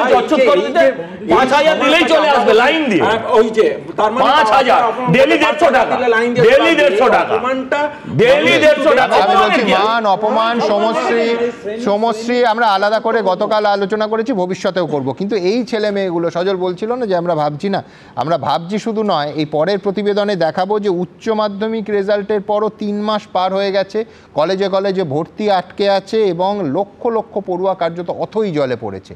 পরিসংখ্যান কি বলছে দেখুন। আমরা এখনো জানি না আমাদের কোন কলেজে আমাদের ভর্তি হয়েছি। সৃজিত সান্ধুকার মতোই রাজ্যের হাজার হাজার পড়ুয়া এখন চরম উদ্বেগে, কারণ উচ্চ মাধ্যমিকের ফল প্রকাশের প্রায় 3.5 মাস পরও শুরু হয়নি ভর্তি। রাজ্যের প্রায় 450 কলেজে থমকে রয়েছে ভর্তি প্রক্রিয়া। অন্যান্য বছর এই সময় কলেজ গমগম করে, কিন্তু এবার সেই দৃশ্য উধাও, শুরু করা যায়নি পঠন পাঠনও। উচ্চ মাধ্যমিকের ফল প্রকাশের 40 দিন পর ভর্তির অনলাইন পোর্টালের উদ্বোধন করেছিলেন শিক্ষামন্ত্রী, কিন্তু ভর্তি আজও শুরু হয়নি। আর এই নিয়ে পড়ুয়াদের পাশাপাশি উদ্বেগ ক্রমশ বাড়ছে কলেজ কর্তৃপক্ষেরও। আমাদের ছেলেমেয়েরা কিন্তু কম ক্লাস জনিত অনেকটা পিছিয়ে থাকবে। লোরেটো বা সেন্ট পলস বা স্কটিশ চার্চ কিংবা শ্রী শিক্ষায়তন ইত্যাদি, এদের মাইনরিটি স্টেটাস থাকার কারণে এরা কিন্তু অ্যাডমিশনটা করে ফেলেছে এবং এদের ক্লাসটাও অনেকটা এগিয়ে গেছে। খুব ভালো ছাত্রছাত্রী যারা, তারা অনেকেই হয়তো অন্য স্টেটে চলে যাবে। 3.5 মাস হয়েছে উচ্চ মাধ্যমিকের রেজাল্ট বেরিয়েছে, কিন্তু রাজ্যের সরকারি এবং সরকারি সাহায্যপ্রাপ্ত কলেজগুলিতে স্নাতক স্তরে ভর্তি প্রক্রিয়া এখনো শুরু হয়নি। আবেদনপত্র জমা পড়েছে, কিন্তু মেরিট লিস্ট বা মেধা তালিকা এখনো প্রকাশিত হয়নি। আমরা এটা একটা চিন্তা করছি যে এটার একটা বিকল্প ভাবা উচিত সমস্ত স্টেক হোল্ডারদের। কলেজে ভর্তি প্রক্রিয়া থমকে যাওয়ায় আত্মবিশ্বাস তলানিতে গিয়ে ঠেকছে পড়ুয়াদের। যেমন যাদবপুর বিদ্যাপীঠের ছাত্র সৃজিত সান্ধুকা। 7ই মে উচ্চ মাধ্যমিক পরীক্ষার ফল প্রকাশ হয়েছে, তারপর থেকে এখনো পর্যন্ত কোনো কলেজে ভর্তি হতে পারেননি সৃজিত। আশুতোষ সুরেন্দ্রনাথ সহ একাধিক কলেজে আবেদন করেছেন, কিন্তু তারপর আর কিছু নেই। অন্যান্য বছর এই সময় কলেজে ভর্তির প্রক্রিয়া শেষ হয়ে গিয়ে সবাই কলেজে ঢুকেও যায়, কিন্তু এবছর আমরা এখনো জানি না আমাদের কোন কলেজে আমাদের ভর্তি হয়েছি। তো এইটা নিয়ে সত্যি খুব উৎকণ্ঠার মধ্যে আর খুব অনিশ্চয়তার মধ্যে আমরা সকলেই ভুগছি। সরকারি কলেজে ভর্তি হচ্ছে না, কবে হবে জানা নেই। বেসরকারি কলেজ মানে কাঁড়ি কাঁড়ি টাকার খেলা, সবার সেই সামর্থ্য নেই, অন্ধকার ভবিষ্যৎ। আর এরই মধ্যে রাজনীতি চলছে নিজের ছন্দে। সরকার তো শিক্ষা চায় না, এই সরকার তো শিক্ষার বিরোধিতা করে। এই সরকার একটা জিনিসই চায় যে কারা কারা কিভাবে কোন পথে টাকা তুলে সমাজকে শোষণ করে মানুষের ভবিষ্যৎকে অন্ধকারে পৌঁছে দিয়ে টাকা তুলে এই সরকারের কেষ্টবিষ্টুদের ঘরে পৌঁছে দেবে। যে ব্যবস্থাটা আছে সেটাকে কোর্টের মাধ্যমে বিভিন্ন রকম অর্ডার ইত্যাদি করে বা একটা সিচুয়েশন তৈরি করে এই জিনিসটাকে আটকে রাখো। রাজ্য তার এই সমস্ত অবস্থার মধ্যেও সব রকম চেষ্টা করছে, যথেষ্ট চেষ্টা করছে যাতে অবস্থা স্বাভাবিক হয়। অন্যান্য বছর এই সময় নবীনবরণও হয়ে যায় কোনো কোনো কলেজে, কিন্তু এবছর নবীনরা কোথায়? তাদের ভবিষ্যৎ তো দোলা চলে। কৃষ্ণেন্দু অধিকারী, ময়ূর ঠাকুর চক্রবর্তী ও দীপক ঘোষের রিপোর্ট, এবিপি আনন্দ। দেখুন, এবার আইনের দিকটা দেখি। কিছুক্ষণ আগে তন্ময় বললেন যে তৃণমূল গোটাটা কিন্তু আদালতের ঘাড়ে চাপাচ্ছে, মামলাকারীদের দায়ী করছেন এবং ভবিষ্যৎ মামলাকারীদের দায়ী করছেন যারা ভবিষ্যতে মামলা করতে পারে। সরকার বলছে যে আমরা কি করব, পুরোটা কোর্টে আটকে আছে। শিক্ষামন্ত্রী নিজে বলেছেন যে সুপ্রিম কোর্টের রায়ের পর আবার হাইকোর্টে আটকে যাবে, এটা আমরা ভাবিনি।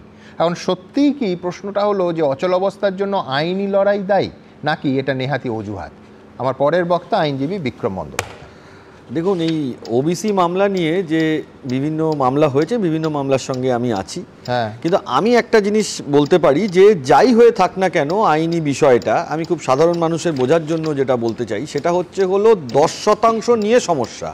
সে যাই হয়ে থাক না, ঠিক ভুল সুপ্রিম কোর্ট আগামী দিনে কি দেবে, হাইকোর্ট আগামী দিনে কি বলবে, যা কিছু হয়েছে এই 10% নিয়ে, কিন্তু বাকি 17 ভার্সেস 7%, 17 ভার্সেস 7, আমি যে হিসাবটা বলছি 10% নিয়ে সমস্যা, বাকি 90% নিয়ে কিন্তু কোনো সমস্যা পশ্চিমবাংলাতে আইনি জটে নেই।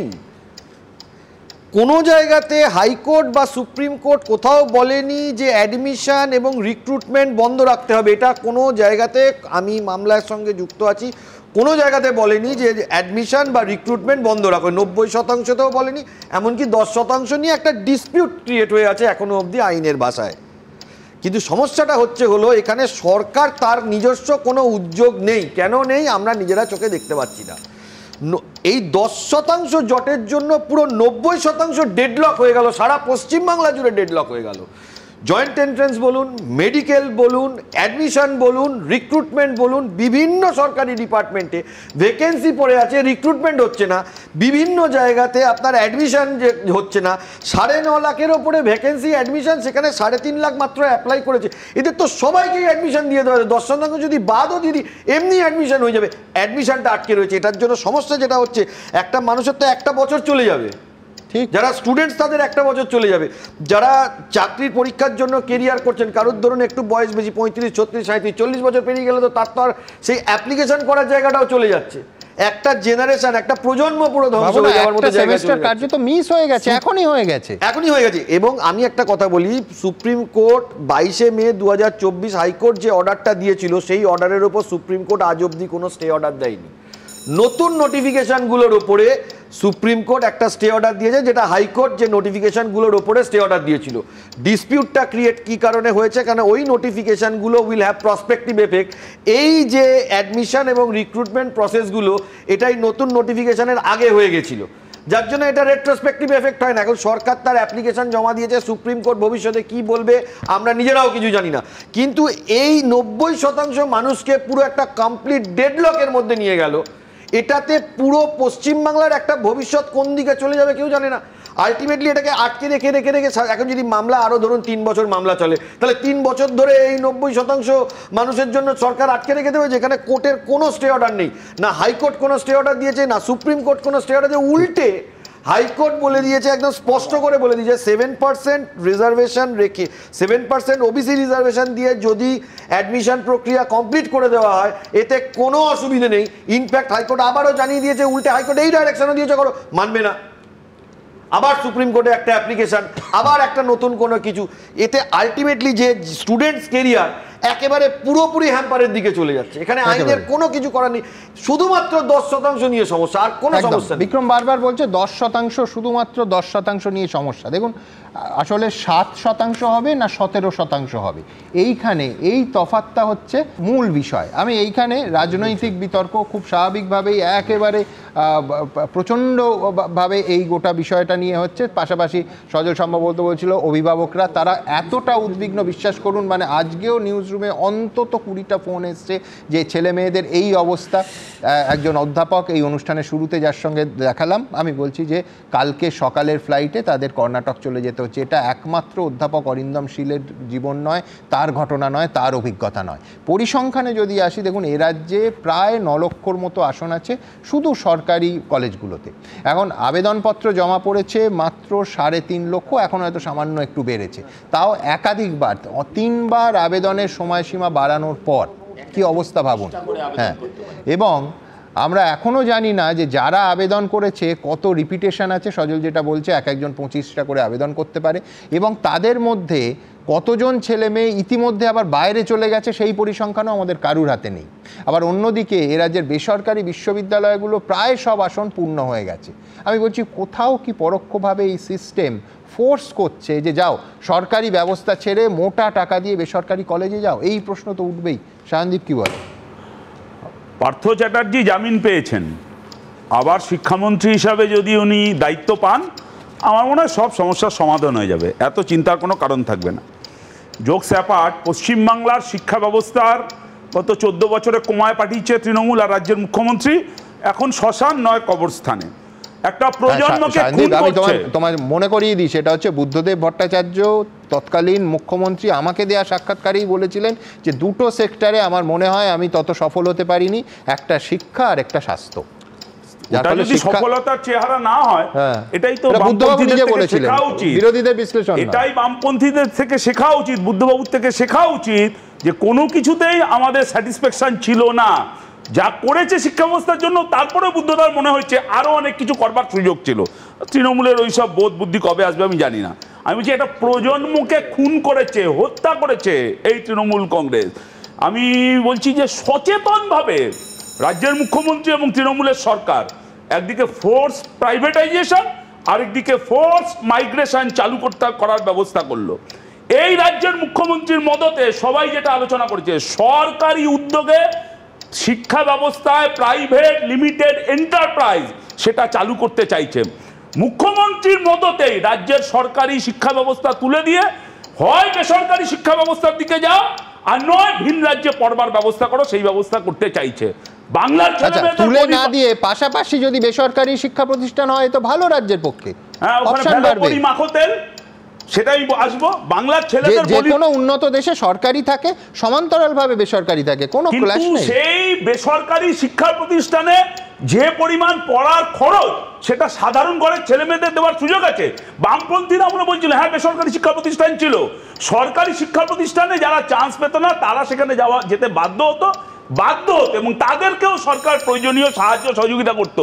আমরা এসে ভাই করছি, আমরা এই নিয়ে মুভমেন্ট করছি। কিন্তু একাধিক সেরা শিক্ষা প্রতিষ্ঠান বেসরকারি তোমাদের সময়ও ছিল, থাকবে অসুবিধা নেই। সরকারি প্রতিষ্ঠানগুলোকে ছাপিয়ে যেতে পারিনি, আমার কথা হলো এটা। আর এখন সরকারি প্রতিষ্ঠানই নেই, গোটাটাই বেসরকারি প্রতিষ্ঠানে পরিণত হয়েছে। আমি বলছি বাংলার ছেলে মেয়েদের বলির পাটা বানানো হচ্ছে, আর অন্যদিকে দুরাত্মার ছলের অভাব হয় না।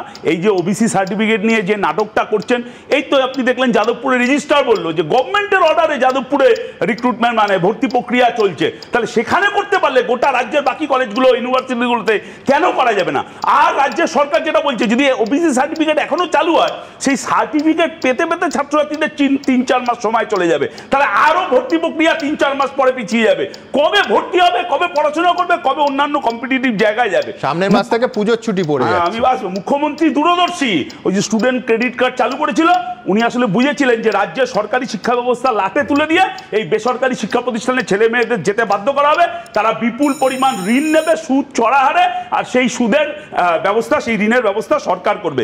8000 স্কুল বন্ধ করে দিচ্ছে সরকার, 3500 স্কুল আজকে পড়ুয়া শূন্য, 6500 স্কুলে একজন মাত্র শিক্ষক, মুখ্যমন্ত্রীর মতন একটাই পোস্ট, বাকি সব ল্যাম্প পোস্ট।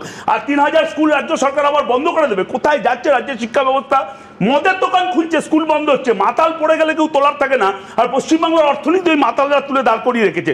আপনারা হিসাব দিচ্ছিলেন উচ্চ মাধ্যমিকে 9.5 লক্ষ সিট, 3.5 লক্ষ ভর্তি হয়েছে, এখনো 6.5 লক্ষ তারা ভর্তি হবে না। ইচ্ছা করে এমন বিলম্ব করেছে ভর্তি প্রক্রিয়ায়, হয় তারা পরিযায়ী শ্রমিক হয়ে অন্য রাজ্যে চলে গেছে, আর না হলে বিপুল টাকা খরচা করে বেসরকারি শিক্ষা প্রতিষ্ঠানে পড়তে বাধ্য হয়েছে।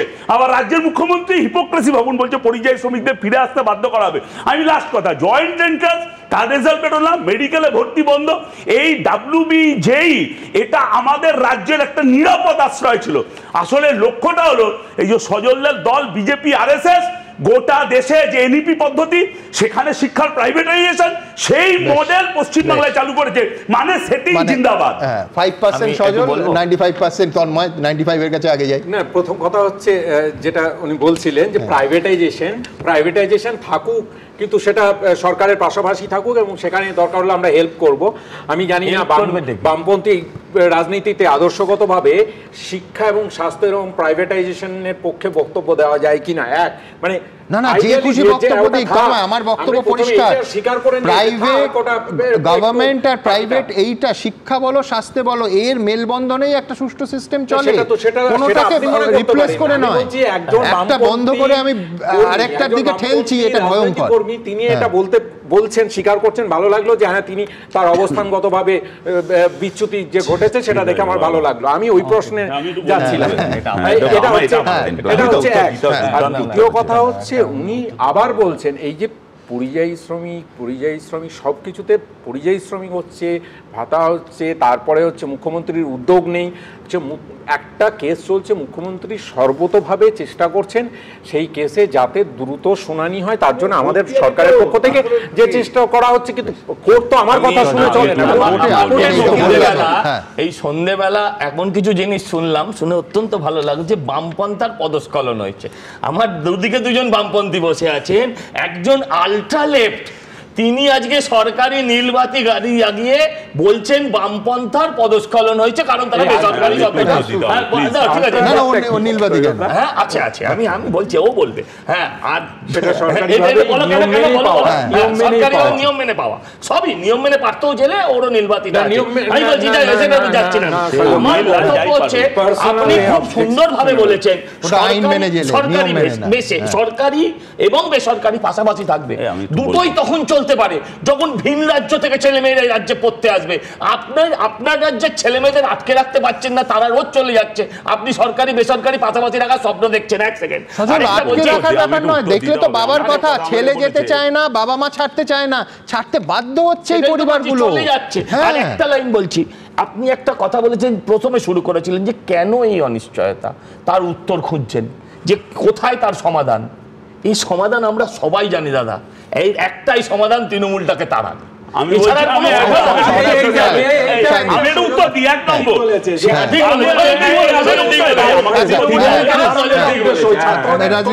পশ্চিমবাংলায় শিক্ষা ব্যবস্থায় লালবাতি জ্বালিয়ে তন্ময় গাড়ির মাথায় নাকি নীলবাতি জ্বলছে।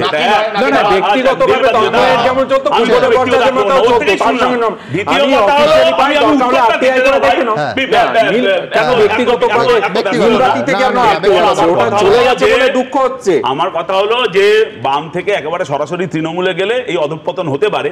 ওটা এটা বোঝা উচিত যে পশ্চিমবাংলার বামফ্রন্ট সরকার গোটা দেশের বামফ্রন্ট সরকার নয়, তাই এখানে চাইলেও শুধুমাত্র বামফ্রন্ট সরকার একাই সরকারি শিক্ষা ব্যবস্থা করতে পারে না। আমার লাস্ট কথা, যে বললাম না দুরাত্মার ছলের অভাব হয় না, সরকার চাইলে পারে না। যখন সুপ্রিম কোর্ট আদালতে রায় দিয়ে বললো, মানে আদালত রায় দিল সমস্ত চাকরি বাতিল, তখন সেই চাকরি বাতিলের জন্য ভাতা চালু করলো রাজ্য সরকার। তাহলে এই জয়েন্ট এন্ট্রান্সে যখন আদালতের অসুবিধায় বন্ধ হয়ে রয়েছে, তাহলে রাজ্য সরকার কিছু ইন্টারিম ব্যবস্থা বার করতে পারতো, করবে না। কারণ যে সহজ ফর্মুলা আছে, 90% যাদবপুর এবং অন্যান্য প্রাইভেট বিশ্ববিদ্যালয়, মিশনারি বিশ্ববিদ্যালয় পরিষ্কার দেখিয়েছে। দেখুন, যে কোনো রাজ্য স্বাভাবিকভাবেই চায় তার মেধা সম্পদকে ধরে রাখতে, আর আমাদের রাজ্যে ঠিক উল্টোটা হচ্ছে।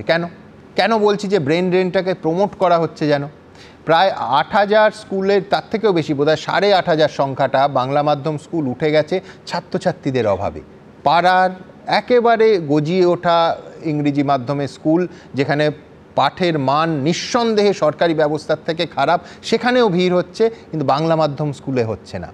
এরপর তো সরকারি এবং সরকারি সাহায্যপ্রাপ্ত কলেজগুলো উঠে যাবে এই ঘটনার পর বলে অনেক আশঙ্কা প্রকাশ করছেন। ভাবুন, অ্যাপ্লিকেশনই জমা পড়েছে মাত্র 1/3 সিটে, মানে ওই 9 লক্ষর মধ্যে 3.5 লক্ষ আসনে আবেদনপত্র জমা পড়েছে, তাও 3 বারের সময়সীমা বাড়াবার বা 3টে বিজ্ঞপ্তি দেওয়ার পর। আবার বলছি, তাদের কতজন ইতিমধ্যে রাজ্যের বাইরে চলে গেছে আমরা কেউ জানি না। এই পশ্চিমবঙ্গ রাজ্যটা তো মানব সম্পদের জন্য অত্যন্ত বিখ্যাত ছিল। আমাদের অনেক কিছু ছিল না, শিল্প ছিল না, কিন্তু মানব সম্পদ ছিল। সেই মানব সম্পদকে, কার্যত মেধা সম্পদকে জোর করে অন্য রাজ্যে পাঠিয়ে দেওয়া হচ্ছে না তো। শুভময় মৈত্র কি বলেন? সুমনবাবু, এই যে 100% 10% নিয়ে আগে আলোচনাটা করে নেওয়া যাক। দুভাবে দেখা যায় যে সত্যি তো একজন মানুষ তিনি চোখে দেখতে পাচ্ছেন না, তার জন্যে আমরা চিকিৎসার ব্যবস্থা করব, আর অন্যদিকে তিনি দেখতে পাচ্ছেন না, বাকি সবারই চোখ গেলে দাও। একই রকমভাবে কিছু মানুষ তার কানের অসুবিধে আছে, তার কানের চিকিৎসা করব, বা বলবো না না বাকি সবারই কানের পর্দা ফাটিয়ে দাও। এইটা দুটো মত, রাজনীতিতে দুরকম মত থাকবে। এবার প্রশ্ন হচ্ছে যে আপনি শুরুতে একেবারে যে কথাটা বলেছেন, দায় কার আর তার সমাধান কোথায়?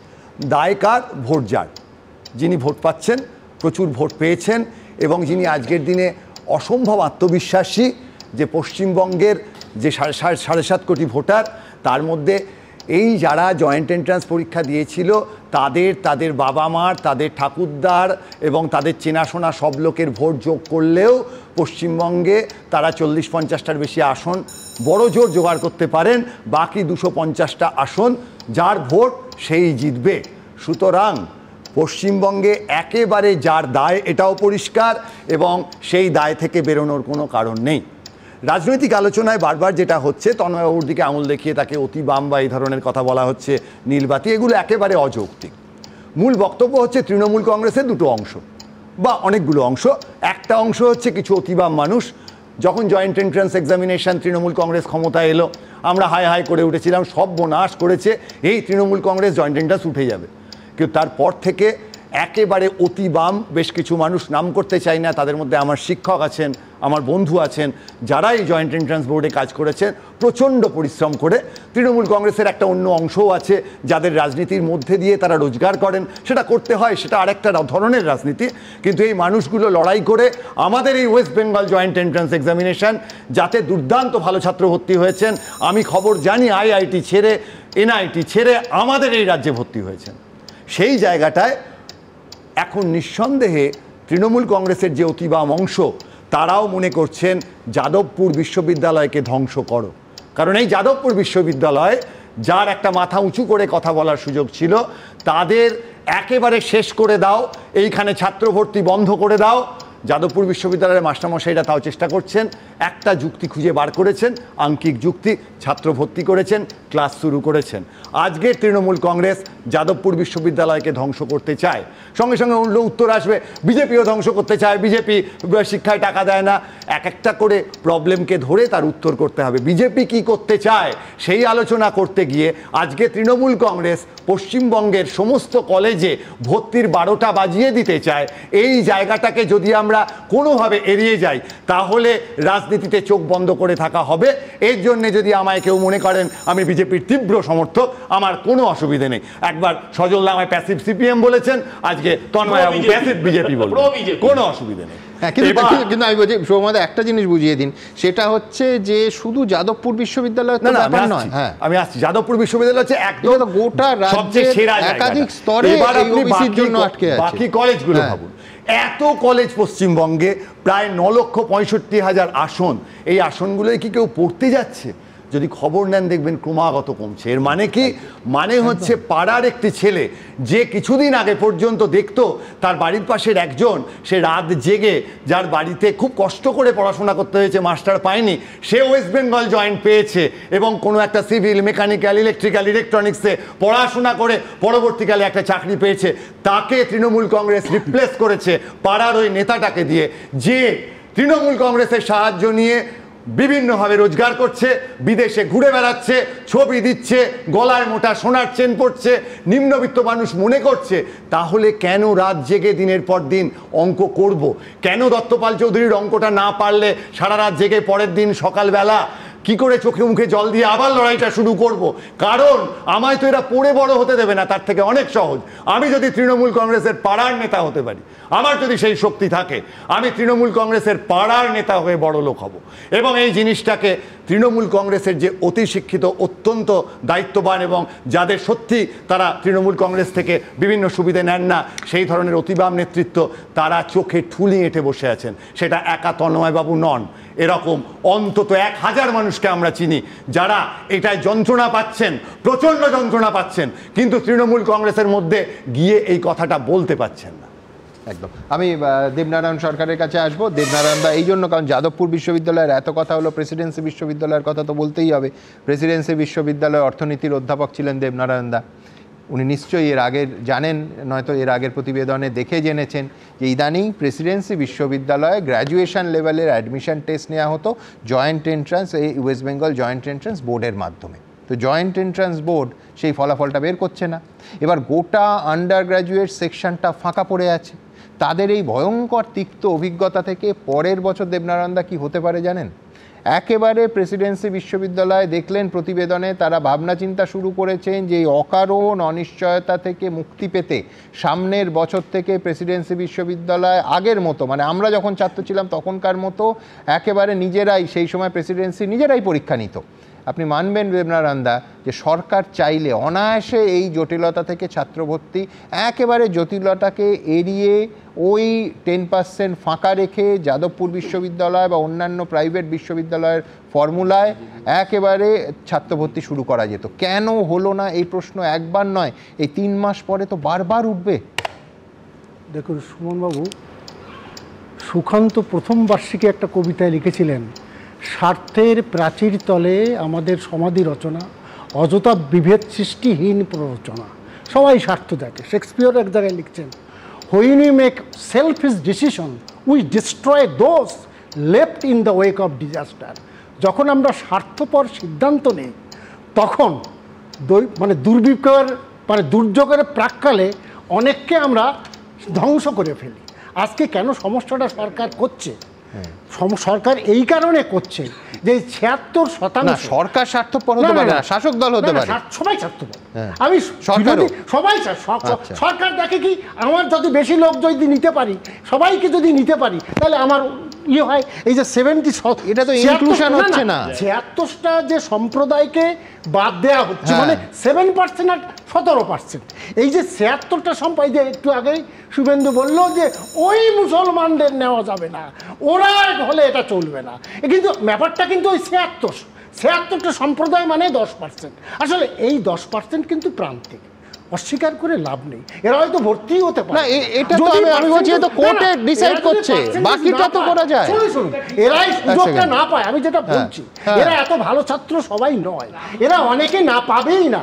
হয়তো এই 76-এর এই যে 76টা সম্প্রদায় ওই 10% রেখে দিন না, 10% রেখে দিন, আদালতে তো লড়াই চলছে। আপনি বাকি 90% সমস্ত বাচ্চারা কি দায় করলো? গত 28 তারিখে মানে মানে মানে কেন্দ্রীয় একেবারে সুপ্রিম কোর্টের যে রায়টা ছিল, সেই রায়ে ছিল যে ওটা মোটামুটি এই হাইকোর্টের ইয়েটাকে ইয়ে করে দিয়ে, বন্ধ করে দিয়ে 76টা নতুন এইটাকে করেছে। এরপরে যখন এখানে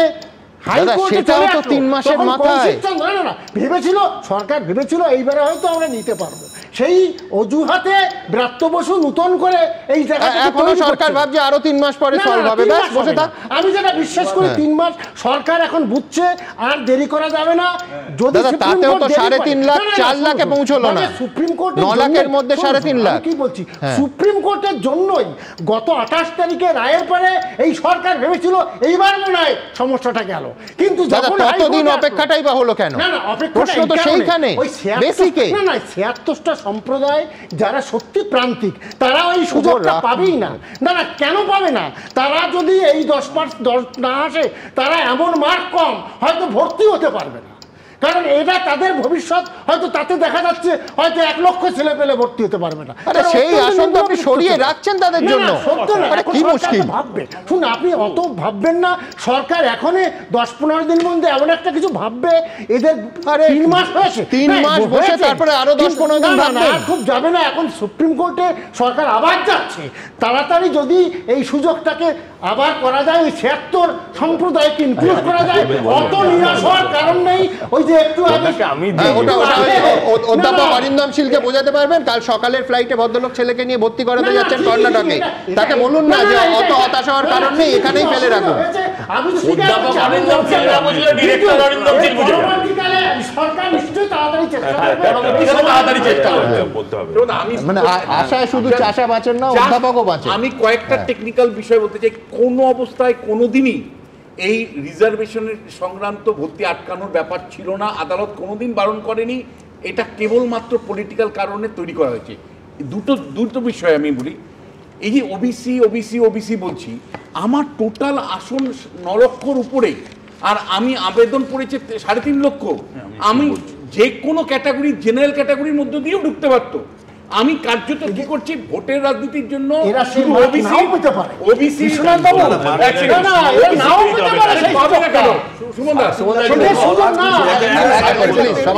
আমি বলছি যে যদি মানে ওরা নাও থাকতে মনে করেন ওদের ওবিসি ভাবুন না, ওই 1 লক্ষ লোক নিয়ে ভাবুন না যারা অতি প্রান্তিক, তারা যদি সম্প্রদায় হয় তাদের নিয়ে আপনাকে ভাবতে হবে। আমি বলছি ওই প্রান্তিক মানুষগুলোই ধরুন ওবিসি সার্টিফিকেট দিচ্ছে, জেনারেল কাস্ট হলো, তো জেনারেল কাস্টের পরেও আবার 6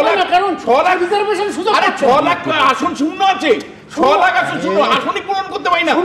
আমি আপনাকে বলছি বহু কলেজে আপনি জানেন না, বহু কলেজে আসন শূন্য থাকে, সেটা 50-60 প্রেসিডেন্সির মতো। দ্বিতীয় যেটা বলতে চাই, একেবারে তথ্য দিয়ে আপনাকে বলছি, গতবার প্রাইভেট কলেজ ইউনিভার্সিটি কলেজগুলোতে ভর্তির সংখ্যা যা ছিল, মানে ওদের আসন ফাঁকা ছিল, আর এবার উচ্চে পড়া মানে আসন ভর্তি হচ্ছে এবং 10 লাখ 12 লাখ টাকা দিয়ে।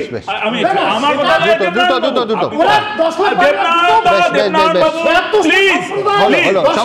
আপনি অফিসিয়াল তৃণমূল না, কিন্তু ওদের মতন দুরাত্মা ছলের মানে আধার ধারণ করবেন না। প্রথম কথা যে প্রান্তিক বলছে, গত বছরের থেকেও এবার 2 লক্ষ ছেলে মেয়ে কলেজে কম ভর্তি হয়েছে, তারপরে উনি এই প্রান্তিকের তথ্য দিচ্ছেন, আর ওই 10% সরিয়ে রেখে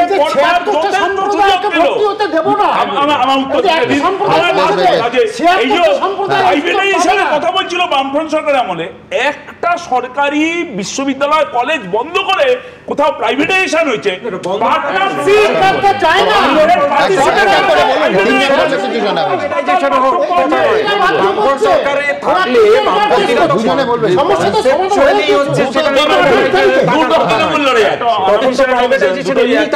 সুতরাং বন্ধ করে প্রাইভেটাইজেশন করবো, সেটা তো এক্সট্রিম ফর্ম অফ ক্যাপিটালিজম হলো। তাহলে তোমাকে স্বীকার করতে হবে যে তাহলে তোমাকে স্বীকার করতে হবে যে আমরা ওই পথে অলরেডি এগিয়েছিলাম, পুরোটা পারিনি, কারণ তার আগে ক্ষমতা তৃণমূলকে বামপন্থী সরকার বলে কি ঘোষণা করে, কিন্তু ওরা তো নিজেদেরকে কমিউনিস্ট সরকার বলে ঘোষণা করেছে। সে বামফ্রন্ট সরকার একটা কথা একটু বলতে দিন। সত্যি তো সিপিএম বা তৃণমূলের বাম অংশ বা যারা অতিবাম আছেন তারা সারা বিশ্বে তারা সারা বিশ্বে সর্বহারার একনায়কতন্ত্রের একটা জয় দেখুন। আমরা চাই আমাদের দেশের যে মিশ্র অর্থনীতি, প্রাইভেট কলেজ থাকবে এবং সরকারি কলেজ থাকবে।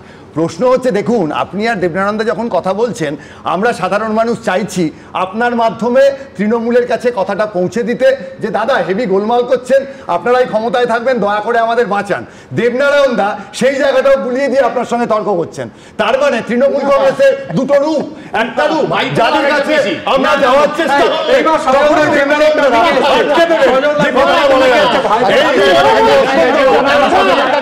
তার আগে সর্বহারা নিয়ে এত কথা হচ্ছে, আমি দ্রুত একবার টেটে যারা নিজেদের মনে করছেন সর্বহারা অবশ্যই আসবো। 2022-এর টেট উত্তীর্ণরা রাস্তায় নেমেছিলেন আজকে সল্টলেকে করুণাময়ীতে, বিক্ষোভ ধুমধুমার। দেখুন, নিয়োগ চাই, 22 সাল থেকে টেট পাস করে বসে আছি। বিজ্ঞপ্তি প্রকাশ হচ্ছে, পরীক্ষা হচ্ছে, ফলও বেরোচ্ছে, কিন্তু নিয়োগ হচ্ছে না। এই পরিস্থিতিতে ফের চাকরি আন্দোলনের উত্তাপ ছড়ালো রাজপথে। অবিলম্বে নিয়োগ চেয়ে প্রাথমিক শিক্ষা পর্ষদ ভবন অভিযান করলেন 2022 সালের প্রাথমিক টেট উত্তীর্ণ চাকরি প্রার্থীরা। দফায় দফায় উত্তেজনা ছড়ালো করুণাময়ীতে।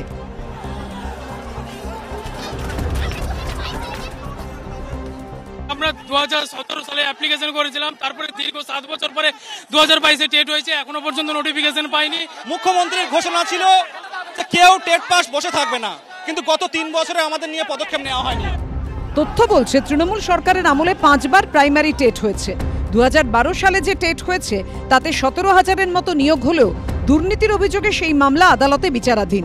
এরপর 2014 সালে প্রাথমিক টেটের বিজ্ঞপ্তি প্রকাশ হয়, পরীক্ষা হয় 2015-এ। সেই টেটে নিয়োগ হলেও দুর্নীতির অভিযোগ ওঠে, যার তদন্ত করছে সিবিআই। 32,000 চাকরি বাতিলের মামলা ঝুলে রয়েছে আদালতে। 2017 সালের 9 অক্টোবর ফের টেটের বিজ্ঞপ্তি প্রকাশিত হয়। তার পরীক্ষা হয় 2021-এর 31শে জানুয়ারি। রেজাল্ট বের হয় 2022 সালের 10ই জানুয়ারি, অর্থাৎ পরীক্ষার 1 বছর পর। 2024-এ 9,533 জনের নিয়োগ হয়। এরপর 2022-এ ফের টেট পরীক্ষা হয়, ফল বের হয় 2023-এর ফেব্রুয়ারিতে, কিন্তু নিয়োগের কোনো বিজ্ঞপ্তি প্রকাশ করা হয়নি। এরই মধ্যে 2023-এর ডিসেম্বরে ফের টেট হয়, তার রেজাল্ট এখনো বের হয়নি। আর 2024 সালে তো পরীক্ষাই হয়নি। এই যত বড় সমালোচকই হন বামফ্রন্টের, এ কথাটা মানুষকে স্বীকার করতেই হচ্ছে যে তখন প্রত্যেক বছর টেটের পরীক্ষা হয়েছে, সময়ে রেজাল্ট বেরিয়েছে, স্বচ্ছতার সাথে নিয়োগ হয়েছে, তা নিয়ে কেউ কোনো বাদ প্রতিবাদ করার কারণ ঘটেনি। মমতা ব্যানার্জিও জীবনে কোনোদিন মিছিল করেননি। এটা একটা সমস্যা, কারণ স্কুলগুলো চালাতে গেলেও তো শিক্ষকের দরকার, কিন্তু আবার উল্টো দিকে যে সমস্যাটা যেভাবে তৈরি হচ্ছে সেটাও আমাদের বোঝার দরকার যে সরকারের প্রতি পদক্ষেপে শিকল পোড়ানোর ব্যবস্থা বা চেষ্টা করা হচ্ছে, সেগুলো বিভিন্ন কোর্টের ব্যাপারে। এই পরিস্থিতিতে প্রাথমিক শিক্ষা পর্ষদের দাবি 2022 সালের টেটের নিয়োগ এবং 2023-এর টেটের ফল প্রকাশ দুটোই থমকে রয়েছে ওবিসি সংরক্ষণ জটের কারণে। পর্ষদ সূত্রে খবর, প্রাথমিকে শূন্যপদ কত রয়েছে সরকারের থেকে সেই তালিকা চাওয়া হলেও তা এখনো মেলেনি। ছেলেমেয়েরা পড়াশুনো ছেড়ে দিচ্ছে, তার কারণ বেশি পড়াশুনো করলে পশ্চিমবঙ্গে কোনো জীবন জীবিকার নিশ্চয়তা নেই। কোন চাকরিটা পশ্চিমবঙ্গে মানে একটা রেগুলারলি সুস্থভাবে সরকারি চাকরির প্রক্রিয়া কোনটা হচ্ছে পশ্চিমবঙ্গে, যেখানে হচ্ছে চাকরি দেওয়ার ব্যবস্থা, সেই পুরো ব্যবস্থাটা ভেঙে পড়েছে। আজকে দাঁড়িয়ে মানুষের সেটার উপর আস্থা চলে যাচ্ছে। 2 নম্বর, যারা এই চাকরিগুলোর জন্যে চেষ্টা করছে তারা হতাশ হয়ে যাচ্ছে। একটা বিচ্ছিরি একটা পরিস্থিতি তৈরি করে ছেড়ে দিয়েছে। 2014 সালের প্রাথমিকের টেটে দুর্নীতির অভিযোগ ওঠে, যার তদন্ত করছে সিবিআই। সেই মামলায় 2023 সালের 16ই মে দুর্নীতির অভিযোগে প্রাথমিকের 32,000 চাকরি বাতিলের নির্দেশ দেন কলকাতা হাইকোর্টের তৎকালীন বিচারপতি অভিজিৎ গঙ্গোপাধ্যায়। যে নির্দেশকে চ্যালেঞ্জ করে ডিভিশন বেঞ্চে যায় প্রাথমিক শিক্ষা পর্ষদ এবং চাকরিহারা শিক্ষকরা। তাতে অন্তর্বর্তী স্থগিতাদেশ দেয় বিচারপতি সুব্রত তালুকদার ও বিচারপতি সুপ্রতিম ভট্টাচার্যর ডিভিশন বেঞ্চ। সিঙ্গল বেঞ্চে তৎকালীন বিচারপতি অভিজিৎ গঙ্গোপাধ্যায় প্রাথমিক শিক্ষা পর্ষদকে আরও নির্দেশ দিয়েছিলেন 3 মাসের মধ্যে 32,000 পদে নতুন নিয়োগ প্রক্রিয়া সম্পন্ন করতে। সেই নির্দেশ বহাল রাখে কলকাতা হাইকোর্টের ডিভিশন বেঞ্চ। তারপর সেই অংশকে চ্যালেঞ্জ করে সুপ্রিম কোর্টে যায় প্রাথমিক শিক্ষা পর্ষদ। নতুন করে 32,000 শিক্ষক নিয়োগের হাইকোর্টের নির্দেশে স্থগিতাদেশ দেয় সর্বোচ্চ আদালত। এরপর সেই মামলা কলকাতা হাইকোর্টে ফেরত পাঠিয়ে দেয় সুপ্রিম কোর্ট। বর্তমানে এই মামলা বিচারপতি তপব্রত চক্রবর্তী ও বিচারপতি ঋতব্রত কুমার মিত্রের ডিভিশন বেঞ্চে বিচারাধীন। কৃষ্ণেন্দু অধিকারী, সত্যজিৎ বৈদ্য ও রঞ্জিত সাউয়ের রিপোর্ট, এবিপি আনন্দ। যেমন সুজন চক্রবর্তী বলছিলেন যে বাম আমলে প্রতি বছর নিয়মিত টেট হতো। আমরা তো গৌতম পালকে, প্রাথমিক শিক্ষা পর্ষদের সভাপতিকে, অন ক্যামেরা তিনি প্রতিশ্রুতি দিয়েছিলেন যে এবার থেকে বছর বছর টেট হবে এবং নিয়োগ হবে। কবে গৌতমবাবু বলেছিলেন, কি বলেছিলেন দেখাবো। টেট কবে হবে, কিভাবে হবে? আমি চাইবো প্রত্যেক বছরই টেট হবে এবং তার রেজাল্ট বেরোবে। এভরি ইয়ার অ্যাপয়েন্টমেন্ট প্রত্যেক বছরে হবে। সম্মানিত সুপ্রিম কোর্টের নির্দেশ রয়েছে এবং সেখানে গভর্নমেন্টের ম্যান্ডেট রয়েছে, টেট প্রত্যেক বছর নিতে হবে। টেট নিতে তো আপত্তি নেই। এবং টেট আমরা কেন নিচ্ছি? TET is integral part of the appointment. পদ আছে, টেট নেব, পদ অনুযায়ী বিজ্ঞপ্তি জারি হবে, মেরিট লিস্ট তৈরি হবে, অ্যাপয়েন্টমেন্ট আমরা রেকমেন্ড করবো, অ্যাপয়েন্টমেন্ট। আপনারা দেখলেন এটা 2022 সালে বলা হয়েছিল। আমরা আছি 2025-এর অগাস্ট মাসে, 19শে আগস্ট। 2022-এর টেটের ফল বেরিয়েছে, নিয়োগ হয়নি। 2023-এর টেটের ফলই বের হয়নি। প্রাথমিক শিক্ষা পর্ষদকে সরকারকে জানাতে হয় যে কত শূন্য পদ আছে, সেইটা সরকারকে প্রাথমিক শিক্ষা পর্ষদ নাকি জানায়নি। ওবিসি জট বলা হচ্ছে, আমি সত্যিই জানি না। একদিকে বলা হচ্ছে টেট মানেই নিয়োগ নয়, আর একদিকে বলা হয়েছিল যে বছর বছর টেট হবে, সেটাও হচ্ছে না। বছর বছর টেট, সেই প্রতিশ্রুতি কি সরকার রাখতে পেরেছে? পারেনি। কেন পারেনি তন্ময়? প্রথম কথা হচ্ছে এই যেগুলো দেখানো হচ্ছে একটার পর একটা, সুজনবাবু বললেন, আমি অত্যন্ত ধন্যবাদ জানাই যে হ্যাঁ ওনাদের সময় হতো। আমি বলছি গৌতমবাবু তো বলেছিলেন 22-এ বছর বছর হবে, সেগুলো নিয়োগ নয়, কিন্তু পরীক্ষাটা হবে না। উনি বললেন যে হ্যাঁ প্রত্যেক বছর হতো, আজকে কেন হচ্ছে না তার জবাবটাও হচ্ছে উনি দিতে পারবেন। কারণ একটার পর একটা মামলা, একটার পর একটা মামলা, সিপিআইএমের পক্ষ থেকে বিকাশবাবু হচ্ছে, মাননীয় সাংসদ বিকাশবাবু একটার পর একটা মামলা করে যাচ্ছে। যে কোনো প্রসেস ইনিশিয়েট হচ্ছে তার উপর একটা মামলা। কিন্তু আমি বলছি সমস্যাটা, আমি তন্ময় একটা জায়গায় ধরেছে, আমি তন্ময়ের কাছেই যাব যে সমস্যাটা শূন্যতে। সেটা হচ্ছে বামফ্রন্টের শূন্যর কথা বলছি না, কিন্তু শিক্ষা দপ্তরকে, সরকারকে জানাতে হয় যে শূন্য পদ কত। আমি তো যা জানি সেটাই শিক্ষা দপ্তর, প্রাথমিক শিক্ষা দপ্তর জানায়নি, প্রাথমিক শিক্ষা পর্ষদ। একটার পর একটা তথ্য চাইছে প্রাথমিক শিক্ষা। আপনি আজকে বলছেন এটা জানায়নি, কালকে যখন ওটা জানাচ্ছে তখন আর একটা ডকুমেন্ট চেয়ে পাঠাচ্ছে, তখন বলছেন ওটা জানায়নি। মানে মামলার উপর মামলা, তার উপর আবার মামলা। এই যে পুরোটা করে রাজনৈতিকভাবে পুরো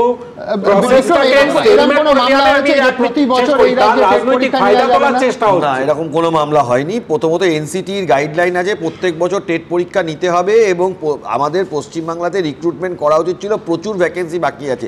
সমস্যা যে জায়গাটা সেটা হচ্ছে হলো এই যে উনি বলতে চাইছেন যে মামলার পর মামলা, আইনজীবীদের কথা বলছেন, এখানে কিন্তু মামলাটা কোনো রাজনৈতিক দল করছে না, মামলা যারা কন্টেস্টিং ক্যান্ডিডেটস তারা মামলা করছে। তারা যখন নিজেদেরকে বিতাড়িত ফিল করছেন বা তারা যখন বুঝতে পারছেন যে আমি পরীক্ষা দিয়েছি, আমার অধিকার থেকে আমি বঞ্চিত, তারা হাইকোর্টে এসে মামলা করছেন এবং প্রত্যেকটা মামলাতেই তাই হচ্ছে। এবং আলটিমেটলি দেখা যাচ্ছে যে মামলায় আইনের এখানে বলো যে 2016 সালে প্রায় 42,000 প্রাথমিক শিক্ষক নিয়োগ হয়েছিল, তার মধ্যে 32,000-এর চাকরি এই মুহূর্তে তুমিও জানো আমিও জানি হাইকোর্টে একটা রায় মানে কার্যত সুতোয় ঝুলছে, প্রত্যেকে অনিশ্চয়তার মধ্যে হাইকোর্টের দিকে তাকিয়ে আছে।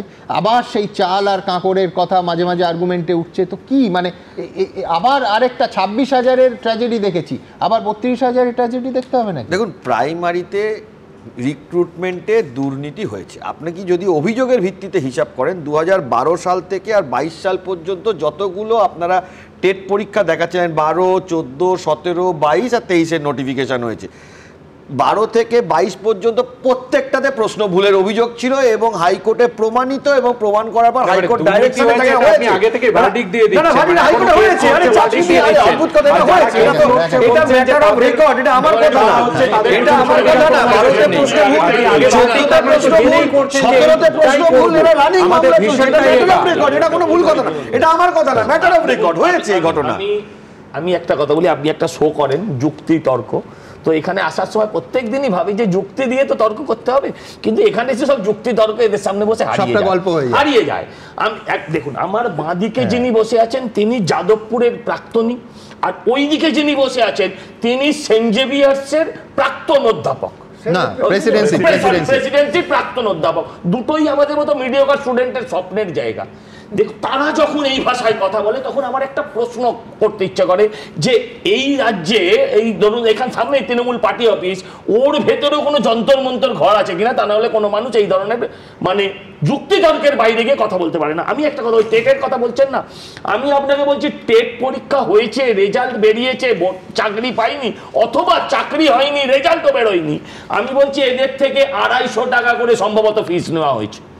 আপনি বলুন গত কয়েক বছরেই যে এত ছেলেমেয়ের থেকে 250 টাকা করে ফিস নিল, এই টাকাটাও সরকার মেরে দিয়েছে।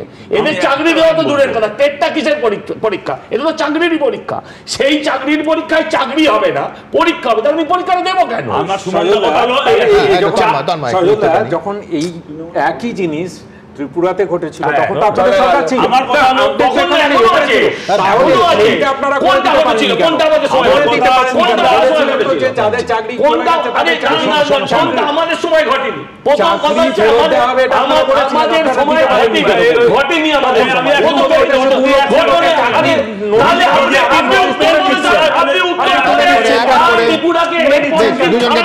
বিজেপির গভর্নমেন্ট ত্রিপুরায় বলেছিল যে তারা ক্ষমতা এলে চাকরিগুলো দেওয়া হবে এবং তারপর তাদের লাটে তুলে দিচ্ছে গভর্নমেন্টে আসার পর। আমার কথা হলো, সরকার যদি মানবিক হতো তাহলে শিক্ষামন্ত্রী টেট পরীক্ষার্থী বা সবার সাথে কথা বলতো। আজকে দেখলাম টেট পরীক্ষার্থী এসএফআই তাদেরকে পুলিশ দিয়ে বেধড়ক পেটাচ্ছে। আর কোথায় আদালতের নির্দেশ আছে যে এই তাদের মানে এই রিক্রুটমেন্টে তাদের কোনো স্টে আছে? কোথাও তো নেই। সরকার আদালত তো বলেছে রিক্রুটমেন্ট চালু রাখতে পারে। আমি এদের কারোর সাথে একমত নই। রাজনীতি চর্চাকারী হিসাবে আমি বলতে পারি তৃণমূল কংগ্রেসের পলিটিক্যাল ইকোনমির সাথে এই নিয়োগ না হওয়ার সম্পর্ক আছে। অর্থাৎ এই যে বছরকে বছর আপনি দেখছেন যে টেট হওয়ার পরেও নিয়োগ হচ্ছে না, বা 6 লক্ষ সরকারি কর্মচারী অবসর পরেও নিয়োগ হচ্ছে না, পুলিশে নিয়োগ হচ্ছে না, এর একটা পরিষ্কার কারণ, সেটা হলো এই নিয়োগ করতে গেলে যে স্যালারি দিতে হবে, প্রভিডেন্ট ফান্ড দিতে হবে, যে বিপুল খরচা সরকারের দিতে হবে, তাহলে কিন্তু সরকার যে রাজনীতিটা করছে অর্থাৎ ভাতাজীবী তৈরি করছে, সেই পরিযায়ী শ্রমিকই হোক আর সেটা লক্ষ্মীর ভাণ্ডারই হোক, এই প্রকল্পগুলো চালিয়ে নিয়ে যেতে পারবে না। প্রশাসনটাকে যদি ধরে রাখতে হয় তাহলে সরকারের কিন্তু এই যে দয়া দাক্ষিণ্যের উপর ভিত্তি করে যে ক্লাবগুলোকে টাকা দিয়ে দিচ্ছি, ওকে টাকা দিচ্ছি, তাকে টাকা দিচ্ছি, অর্থাৎ টাকা দিয়ে ভোটকে কেন, এই রাজনীতিটা কিন্তু করতে পারবে না। কোটি টাকা ঋণ শোধ করা হয়েছে, ভাই নিয়োগ তোমরা করতে পারছো না, তোমাদের জিএসডিপি বেড়েছে, তোমরা দিনের পর 2011 ছিল জিএসডিপি কত ছিল? কি করছো? ভোট কেনার জন্য যে রাজনীতি করছো, ভোট কেনার জন্য যে রাজনীতি করছো, চারজন স্থায়ী পদে চাকরি দিচ্ছ না, এমনি হয়ে গেল। স্থায়ী পদে চাকরি দিচ্ছ না কেন? দিয়ে সমস্ত কিছুকে অস্থায়ী পদে নির্ভর করে রাখতে পারবো, আপনি গুলিয়ে দিতে চাইছেন, নির্ভর করে রাখতে পারবো, আপনি পুরোটাকে গুলিয়ে দিতে চাইছেন। একেবারে দুর্নীতির কথা হচ্ছে। আমি এখান থেকে দ্রুত আমার তৃতীয় এবং অত্যন্ত গুরুত্বপূর্ণ বিষয়ে যাব, সারদা মামলা। আপনারা জানেন সুপ্রিম কোর্টের অর্ডারে সিবিআই সেই মামলার দায়িত্ব পেয়েছিল 2014 সালে। তারপর সিবিআই কি করলো সেও এক কাহিনী, আমি সেটাই আসবো। কিন্তু তার আগে আজকে কি হলো, 1 দশক পার হওয়ার পর কলকাতা পুলিশের 3টে মামলায় সম্পূর্ণ বেকসুর খালাস পেয়ে গেলেন সুদীপ্ত সেন এবং দেবযানী মুখোপাধ্যায়। পরের প্রতিবেদন। 2013 সালে পঞ্চায়েত ভোটের আগে পশ্চিমবঙ্গকে কাঁপিয়ে দিয়েছিল হাজার হাজার কোটি টাকার সারদা কেলেঙ্কারি। তারপর একটা দুটো নয়, পেরিয়ে গেছে 12টা বছর। 1 যুগ পর সেই সারদা কাণ্ডে 3টি মামলায় বেকসুর খালাস পেলেন সারদার কর্ণধার সুদীপ্ত সেন ও তাঁর সহযোগী দেবযানী মুখোপাধ্যায়। বিচার পেলাম, বিচারের উপর আস্থা আছে। 2013 সালে হেস্টিংস থানায় সুদীপ্ত সেন ও দেবযানী মুখোপাধ্যায়ের বিরুদ্ধে আর্থিক প্রতারণার অভিযোগ দায়ের করেছিলেন কয়েকজন আমানতকারী। সেই অভিযোগের ভিত্তিতেই দুজনের বিরুদ্ধে আইপিসির 420, 120B ধারায় 3টি মামলা রুজু হয়। 12 বছর ধরে এই মামলা চলার পর বেকসুর খালাস পেলেন দুজনেই। যে সাক্ষ্য প্রয়োজনীয়তা আছে, যে সাক্ষ্যের দিয়ে যে প্রমাণ করতে হবে যে আসামি অপরাধী, কেউ প্রমাণ করতে পারেনি তাদের সাক্ষ্যের মাধ্যমে। পুলিশ ব্যর্থ হয়েছে। কলকাতা পুলিশের হাতে থাকা এই মামলায় সুদীপ্ত সেন ও দেবযানী মুখোপাধ্যায় বেকসুর খালাস হতেই তৃণমূলের বিরুদ্ধে আক্রমণ শানিয়েছে বিরোধীরা। রাজ্য সরকারের নেতৃত্বে পুলিশের দ্বারা সমস্ত প্রমাণ লোপাট করে দেওয়া হয়েছে এবং তারপরেও সেই লাল ডায়েরি কিভাবে একেবারে রাজীব কুমার তার ব্যবস্থা করলেন, আর তার জন্য মুখ্যমন্ত্রী রাস্তায় নেমে গিয়েছিলেন। রাজ্য সরকার যে সারদা মামলার অভিযুক্তদের সহায়তা করবে এটা খুব স্বাভাবিক আছে, আর তাই পুলিশ অভিযোগ করছে, পুলিশ কেস করছে, কিন্তু কোনো প্রমাণ দিতে পারছে না। একই সঙ্গে যখন আমরা দেখছি যে ইডি সিবিআই তাদের সমস্ত ক্ষমতা নিয়ে চিটফান্ডের থেকেও বেশি সংখ্যক কেসে, নানা রকম কেসে পশ্চিমবঙ্গে তারা রুজু করে তারা তদন্ত করেছে, কোনোটার এ পর্যন্ত কোনো সুষ্ঠু মীমাংসা সেটা কোথাও আমরা দেখিনি। 12 বছর পর 3টি মামলায় বেকসুর খালাস হলো। আপাতত জেল মুক্তির কোনো সম্ভাবনাই নেই সুদীপ্ত সেন ও দেবযানী মুখোপাধ্যায়। তার কারণ তাদের বিরুদ্ধে পুলিশ ও সিবিআই এর দায়ের করা আরও বহু মামলা রয়েছে। আবির দত্ত, আশাবুল হোসেন ও দীপক ঘোষের রিপোর্ট, এবিপি আনন্দ। আমি তন্ময়ের কাছে যাব। হাইকোর্টে যখন মামলা হচ্ছিল তখনই কিন্তু বারবার বিরোধীরা বলছে যে কলকাতা পুলিশকে দিয়ে এই তদন্ত করা যাবে না। এই সজল সায়নদীপ রায় বলছিল যে কলকাতা পুলিশ বা রাজ্য পুলিশের ওপর কোনো আস্থা নেই। আমি বলছি আজকে ওরা বলার সুযোগ পেল যে আস্থা কেন আমাদের ছিল না। মামলার পরিণতিতে দেখা গেল যে কলকাতা পুলিশ প্রমাণ জোগাড় করতে পারলো না, অন্যরা বাদ দিন সুদীপ্ত দেবযানী বেকসুর খালাস পেয়ে গেল। কি বলবে তন্ময়? ঠিক, সমস্ত কিছু যত দোষ নন্দ ঘোষ। কলকাতা পুলিশ কোনো কিছু জোগাড় করতে পারলো না, তারা ছাড় পেয়ে গেল না। এখানে সিবিআই কি করেছে তাও দেখাবো, বিস্তারিত দেখাবো। আমি ওটাতে আসছি, কিন্তু এই মামলা তো সিবিআই ছিল না, কলকাতা পুলিশের মামলা। কলকাতা পুলিশ ভয়ঙ্কর অযোগ্য, তর্কের খ্যাতি ধরে নিলাম, পশ্চিমবঙ্গ পুলিশ অযোগ্য। তারপরে সেই কেসগুলো যে কেসগুলো সিবিআই এর কাছে গেছে কটা কনভিকশন হয়েছে, যদি তারা সিবিআই তে তো আসবো। কিন্তু আমি বলছি যে তৃণমূল কংগ্রেস এই কৃতিত্ব নেয় যে কাশ্মীর থেকে কে সুদীপ্ত সেনকে ধরে এনেছিল, এই কলকাতা পুলিশের বিশেষ টিম, এই এসআইটির বিশেষ টিম। আমি বলছি ওই কৃতিত্বটা নিলে 3টে মামলায় বেকসুর খালাস হলে প্রমাণের অভাবে তার কৃতিত্বের উল্টো দিকটাও তো নিতে হবে। সেই ব্যর্থতার দায় নিতে হবে। তাই প্রমাণিত হয়েছে, যেটা ফ্যাক্ট সেটা ফ্যাক্ট। এখন সেটাকে তো আমি বলছি আমি বজ্র আঁটুনির ক্রেডিটটা নিলাম, কিন্তু ফসকা গেরোটার ক্রেডিট নিলাম না। আমি কাশ্মীরে গ্রেফতারের কৃতিত্ব নিলে আমায় আজকে যে প্রমাণের অভাবে খালাস পড়ে যাওয়া তার ব্যর্থতার দায় নিতে হবে। অভিযোগ হয়েছে, তার বিরুদ্ধে তাকে গ্রেফতার করা হয়েছে, গ্রেফতার করে এনেছে কলকাতা পুলিশ, তাকে কাশ্মীর থেকে গ্রেফতার করে এনেছে। এখন তারপর একটা দীর্ঘ আইনি প্রক্রিয়া গেছে, সেই আইনি প্রক্রিয়ায় কেউ অ্যাকিউজ ছিল, সে যদি এখন কনভিক্টেড না হয় তাহলে তার প্রমাণের অভাবে এমনি কনভিক্টেড মাননীয় বিচারক বিচারপতির মর্জি মতো নয়, প্রমাণ দিতে পারেনি। আমি সারদাতে যারা যুক্ত তাদেরকে ডিফেন্ড করার আমার কোনো দায় নেই। দেবযানী মুখোপাধ্যায়ের আইনজীবী বললেন যে পুলিশ ব্যর্থ হয়েছে, বা দেবযানীকে ডিফেন্ড করার আমার কোনো দায় নেই। কিন্তু আমি বলছি একটা আইনি প্রক্রিয়ার পরে সেখানে যদি প্রমাণের, যেটা আপনারা বলছেন প্রমাণের অভাবে, দেবযানী মুখোপাধ্যায় প্রমাণের অভাবে পুলিশ সে ছাড়া প্রমাণ দিতে পেয়েছে, পারেনি। তার মানে সে কেসটাতে ছিল না, নিশ্চয় ওই পার্টিকুলার কেসটায় কোনো ম্যাটেরিয়াল ছিল না, সেটাই একমাত্র তাহলে প্রমাণ কেস হয় এত করলেন কেন বছর 12 বছর ধরে? কারণ 12 বছর ধরে সরকারি টাকায় কেস চালালেন কেন? তাহলে তোমার যুক্তিতেই চার্জশিট দিলেন কেন? চার্জশিট দিয়ে তো পুলিশ বলেছে, তোমার যুক্তিতেই সিবিআই জাস্টিফাইড হয়ে গেল যে ওরাও পায়নি ভাই প্রমাণ, আমরাও পেলাম না। আচ্ছা, এখানে কিন্তু আমি বলছি একটা কাহিনী মে টুইস্ট আছে। কি সেই টুইস্ট? এই কেস তদন্ত সুপ্রিম কোর্টের কাছ থেকে কার কাছে গেল? সিবিআইয়ের কাছে। বিরাট টিম তৈরি করলো সিবিআই, একেবারে বেছে বেছে, মানে এই ধরনের 3টে 4টে, আমি এক্স্যাক্ট কলকাতা পুলিশের কাছে কতগুলো কেস আছে এখনও কি পেন্ডিং আছে আমি জানি না, কিন্তু বেছে বেছে সিবিআই 6টা কেস করলো নানা কিছু ট্যাগ ট্যাগ করে। তার মধ্যে আমরা প্রত্যেকে জানি ইডি ঢুকে পড়লো, ইডি কেস করলো। আচ্ছা, সিবিআই যে 6টা কেস করলো এই মুহূর্তে আপনারা জানেন তার কি পরিণতি? সিবিআইয়ের 6টা কেসের একটা কেসে, আই রিপিট, একটা কেসেও ফাইনাল চার্জশিট জমা পড়েনি। ভাবতে পারেন, দেশের সবথেকে বড় তদন্তকারী সংস্থা বেছে বেছে সারদা মামলায় 6টা কেস করেছে, যার মধ্যে একটাতেও ফাইনাল চার্জশিট দেওয়া হয়নি, জমা পড়েনি। এবং কত বছর চলে গেল? 2014 সালে সুপ্রিম কোর্টের রায়ে সিবিআই তদন্তভার পেয়েছিল, 11 বছর পর ফাইনাল চার্জশিট একটাতেও দিতে পারেনি। এই মুহূর্তে দাঁড়িয়ে এই আজকে 19শে আগস্ট অবধি সিবিআই। পরে প্রতিবেদন। সারদা কেলেঙ্কারি, রাজ্য রাজনীতিতে তোলপাড় ফেলে দেওয়া সেই কাণ্ড। কাশ্মীর থেকে সুদীপ্ত সেনের গ্রেফতারি, দেবযানী মুখোপাধ্যায় গ্রেফতার, একের পর এক রাজনীতিবিদদের দিকে অভিযোগের আঙুল। বিরোধীদের আন্দোলন, উত্তাল রাজপথ, কাঁপছে গোটা রাজ্য। অস্বস্তিতে তৃণমূল, খড়গহস্ত বিরোধীরা। শেষ অবধি তদন্তভার গেল সিবিআই এর হাতে। হেভিওয়েটদের কেউ কেউ গ্রেফতার হলেন, দাবি উঠল রাঘব বোয়ালদের সবাইকে ধরার, মাথা অবধি পৌঁছনোর। তারপর একে একে হেভিওয়েটরা জামিন পেলেন। ধীরে ধীরে ঠান্ডা ঘরে চলে যেতে শুরু করলো সারদা তদন্ত। এরপর ভোট এলে সবার মুখে উঠে আসতো সারদা কেলেঙ্কারির প্রসঙ্গ। তারপর যে কে সেই। এই করতে করতে 1 দশক পার। সিবিআই তদন্তের বয়স 11 বছর, 2013 থেকে 2025। তদন্ত চলছে তো চলছেই। সুপ্রিম কোর্টের নির্দেশে 2014 সালের 6 জুন সারদা মামলায় এফআইআর করে সিবিআই। তাতে মোট 6টি মামলা রয়েছে। তার মধ্যে একমাত্র সারদা কনস্ট্রাকশনের মামলা, যাতে চিটফান্ডের কোনো সম্পর্ক নেই, সেই মামলাতেই চূড়ান্ত চার্জশিট দেওয়া সম্ভব হয়েছে। সারদার মূল মামলায় এখনো পর্যন্ত 7টি চার্জশিট জমা পড়েছে, কিন্তু চূড়ান্ত চার্জশিট আজ অবধি জমা পড়েনি, কোনো বিচার প্রক্রিয়াও শুরু হয়নি। এখানে সেটিংয়ের গন্ধ পাচ্ছে কংগ্রেস, সিপিএম।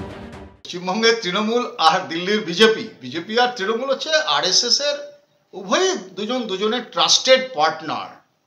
একই সুতো বাঁধা, ফলে দাদা অসুবিধায় পড়লে, মানে দিল্লির নরেন্দ্র মোদী অসুবিধায় পড়লে দিদি আছে ভরসা, আবার দিদি অসুবিধায় পড়লে দাদা আছে। 12 বছর ধরে একটা তদন্ত হচ্ছে সারদা মামলার, চার্জশিট দিতে পারলো না। দাদা দিদিকে ভরসা দেয়, বিপদে পড়লে দিদিকে আবার দাদা দিদিকে ভরসা দেয়, মানে উভয়ের সিম্বায়োটিক রিলেশন। সরকার এবং শাসক এবং পুলিশ এই অপরাধীদের পাশে।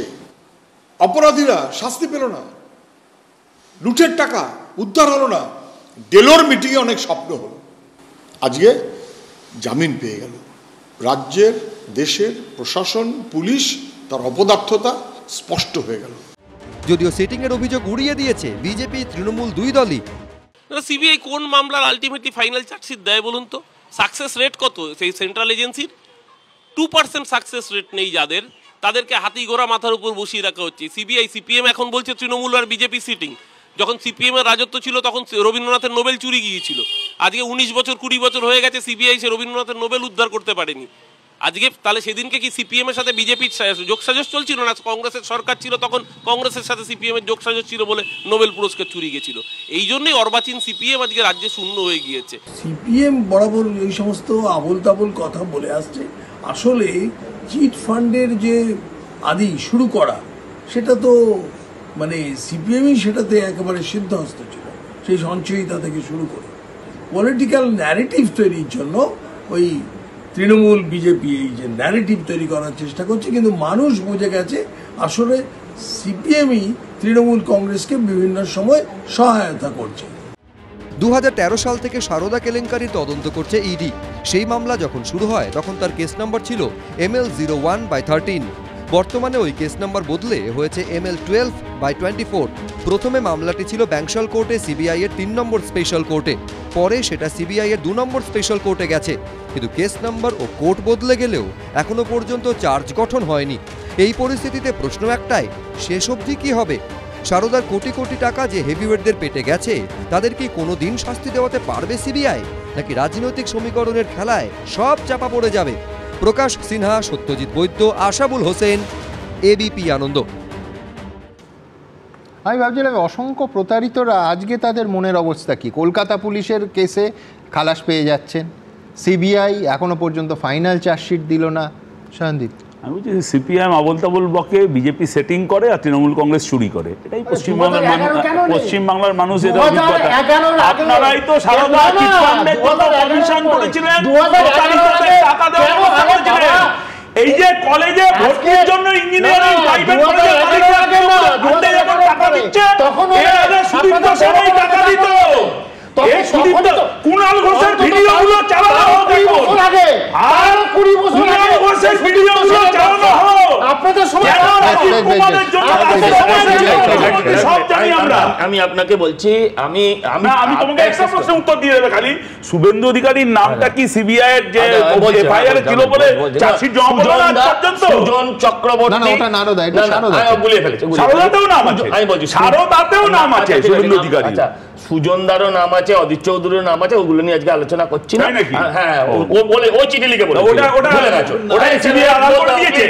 আমার যেটা বলার বক্তব্য হচ্ছে, আপনি যখন প্রশ্ন করছেন ওদেরকে, ওরা বলছে যে আমি ফেল করেছি তো কি হয়েছে, ডাক্তারের ছেলে ফেল করেছে, উকিলের ছেলে ফেল করেছে, ম্যাজিস্ট্রেটের ছেলে ফেল করেছে, বিষয়টা তাই।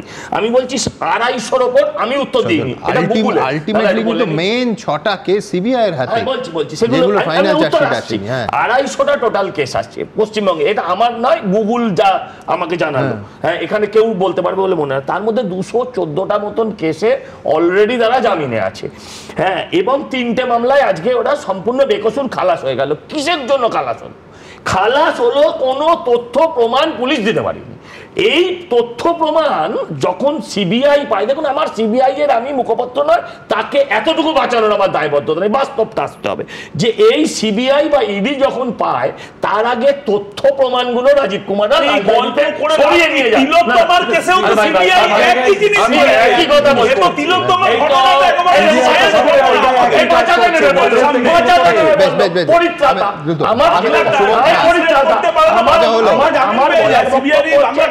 যখন রাজীব কুমারের কাছে সিবিআই গেল, তখন সেই রাজীব কুমারকে গ্রেপ্তার করতে দেওয়া তো দূরের কথা, মুখ্যমন্ত্রী মমতা বন্দ্যোপাধ্যায় ধর্ণা দিতে বসে গেল। এরপর বলুন কোথা থেকে সেটা হচ্ছে মূল 250টা কেস বা তার থেকেও বেশি কেসও যদি থাকে, সেখান থেকে মূল 6টা কেস বেছে সিবিআই নিয়েছিল। ফাইনাল চার্জশিট আমি কি পেলো, আদৌ প্রতারিতরা একজনও টাকা ফেরত পেলো কিনা ভিন্ন প্রসঙ্গ, আমি ঢুকছিই না, কিন্তু একটা সিরিয়াসনেস বোঝা যায় তদন্তকারী সংস্থার। ফাইনাল চার্জশিট প্লেস করা, 6টার একটাতে ফাইনাল চার্জশিট প্লেস করা গেল না। শুধু একটা জিনিস মানতেই হবে যে আমাদের দেশে বিচার ব্যবস্থা এবং এই যে ধরনের অনুসন্ধানগুলো হয়, যে তদন্তগুলো হয়, তার ব্যাপক দীর্ঘসূত্রিতা আছে এবং দেশের একদিকে আইন যেমন এগুলো খুঁজে বার করার চেষ্টা করে, অন্যদিকে আইন আবার অপরাধীদের তো প্রোটেকশনও দেয়, সেটাও তো আছে। এবার 11 বছর পর আর তো তদন্তের কিছু বাকি থাকে না, কি খুঁজে বের করবে? এর আগে মাননীয় বিচারপতি জয়মাল্য বাগচি হাইকোর্টের সেই কেসের কথা যদি মনে থাকে, সম্ভবত কামদুনি মামলা সংক্রান্ত, যেখানে তিনিও প্রমাণের অভাবের কথা বলেছিলেন। কোর্ট যখন প্রমাণের অভাবের কথা বলছে, তখন কোর্ট বলছে না যে এই ঘটনাগুলো ঘটেনি।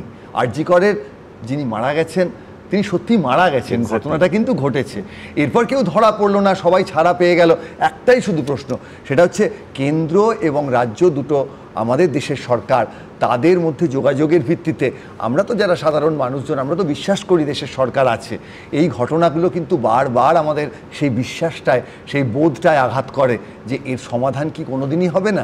দেশটা কি তাহলে মানুষের যে সুস্থ বিচারধারা, তার বাইরে একটা কোনো জায়গায় চলে যাচ্ছে? এই প্রশ্ন কিন্তু প্রতিটি সাধারণ মানুষ, প্রতিটি বঞ্চিত মানুষ, তারা বারবার বঞ্চিত মানুষ ভাববেন যে এই দেশে ন্যায় বিচার পাওয়া যায়। এবং আমি আপনাকে বলছি, যদি আপনার এই প্রশ্নটার উত্তর আপনি পেতে পারেন, যদি খুব সিরিয়াস লেভেলে যে সমস্ত সিবিআই আধিকারিকরা এই মামলা, মানে এই মামলার সাথে যুক্ত, তদন্তে যুক্ত ছিল, তাদের ভূমিকা যদি মূল্যায়ন কোনোদিন সত্যি হয়, সত্যি আমি কিন্তু তাদের ভূমিকাটাও কিন্তু আতশ কাচের নিচে রাখতে চাই সুমনদা।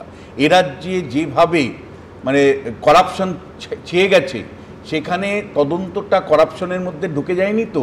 এবং একই সাথে আমি বলছি রাজ্যের যে প্রশাসনের যেখানে তারাও কতটুকু মানে রাজনীতি মুক্তভাবে এবং করাপশন মুক্তভাবে এই তদন্তটাকে চালিয়েছিল। কিন্তু সবচেয়ে বড় আমার দুঃখ লাগে যে এই সারদা ইস্যুতে বা সারদাতে যারা টাকা রেখেছিলেন সবচেয়ে গরিব মানুষগুলো, সবচেয়ে দুর্বলতম মানুষগুলো টাকা রেখেছিলেন। রোজ ভ্যালি তাও একটুখানি মানে বেশি টাকা লোকের রেখেছিলেন, কিন্তু সারদা 100, 200, 500 টাকা করে রাখা গরিব মানুষগুলো তারা কিন্তু প্রতারিত হলেন। এবং আমরা একটা ন্যায় বিচার দিতে পারলাম না। দিনের শেষে মানুষের আস্থা এই সংস্থাগুলোর প্রতি কতটুকু থাকবে, পুরো বিচার ব্যবস্থার প্রতিও বা কতটুকু থাকবে। ফলে যারা হুলিগান তারা উৎসাহিত হবেন। একদম। আমার শুধু মনে পড়ছিল যে পিএমওর অধীনে হচ্ছে কর্মীবর্গ মন্ত্রক, তার অধীনে হচ্ছে সিবিআই। আমি বলছি এই প্রশ্ন তো মানুষ তুলবেন যে তাহলে তদন্তে এক হচ্ছে যে ফাইনাল চার্জশিট, তারপর বিচার টিচার, তারপরে কে শাস্তি পেলেন না পেলেন তো পরের ব্যাপার। একদিকে কলকাতা পুলিশের 3টে মামলায় প্রমাণের অভাবে বেকসুর খালাস, আর অন্যদিকে 6টা মামলার একটাতেও ফাইনাল চার্জশিট জমা পড়ল না। ব্যক্তির কথা হচ্ছে বিশ্বনাথদা ব্যক্তির কথা বলছেন, আমি বলছি ব্যক্তির ওপরে তো প্রতিষ্ঠান। আমি বলছি প্রতিষ্ঠান ব্যক্তি সব কি এক সুতোয় বাঁধা? এই প্রশ্ন উঠবে তার কারণ 2G মামলায় সিবিআই আদালতের বিচারক বলেছিলেন যে প্রতিদিন এজলাসে মাননীয় বিচারপতি নিজে বলছেন বসে থাকতাম যে কেউ একটা প্রমাণ নিয়ে আসবে, কেউ প্রমাণ নিয়ে আসতো না। দিনের শেষে হতাশ বিচারপতি অথবা বিচারপতিরা তারা এজলাস বন্ধ করে চলে যেতেন, কারণ বিচার নির্ভর করে প্রমাণের ওপর।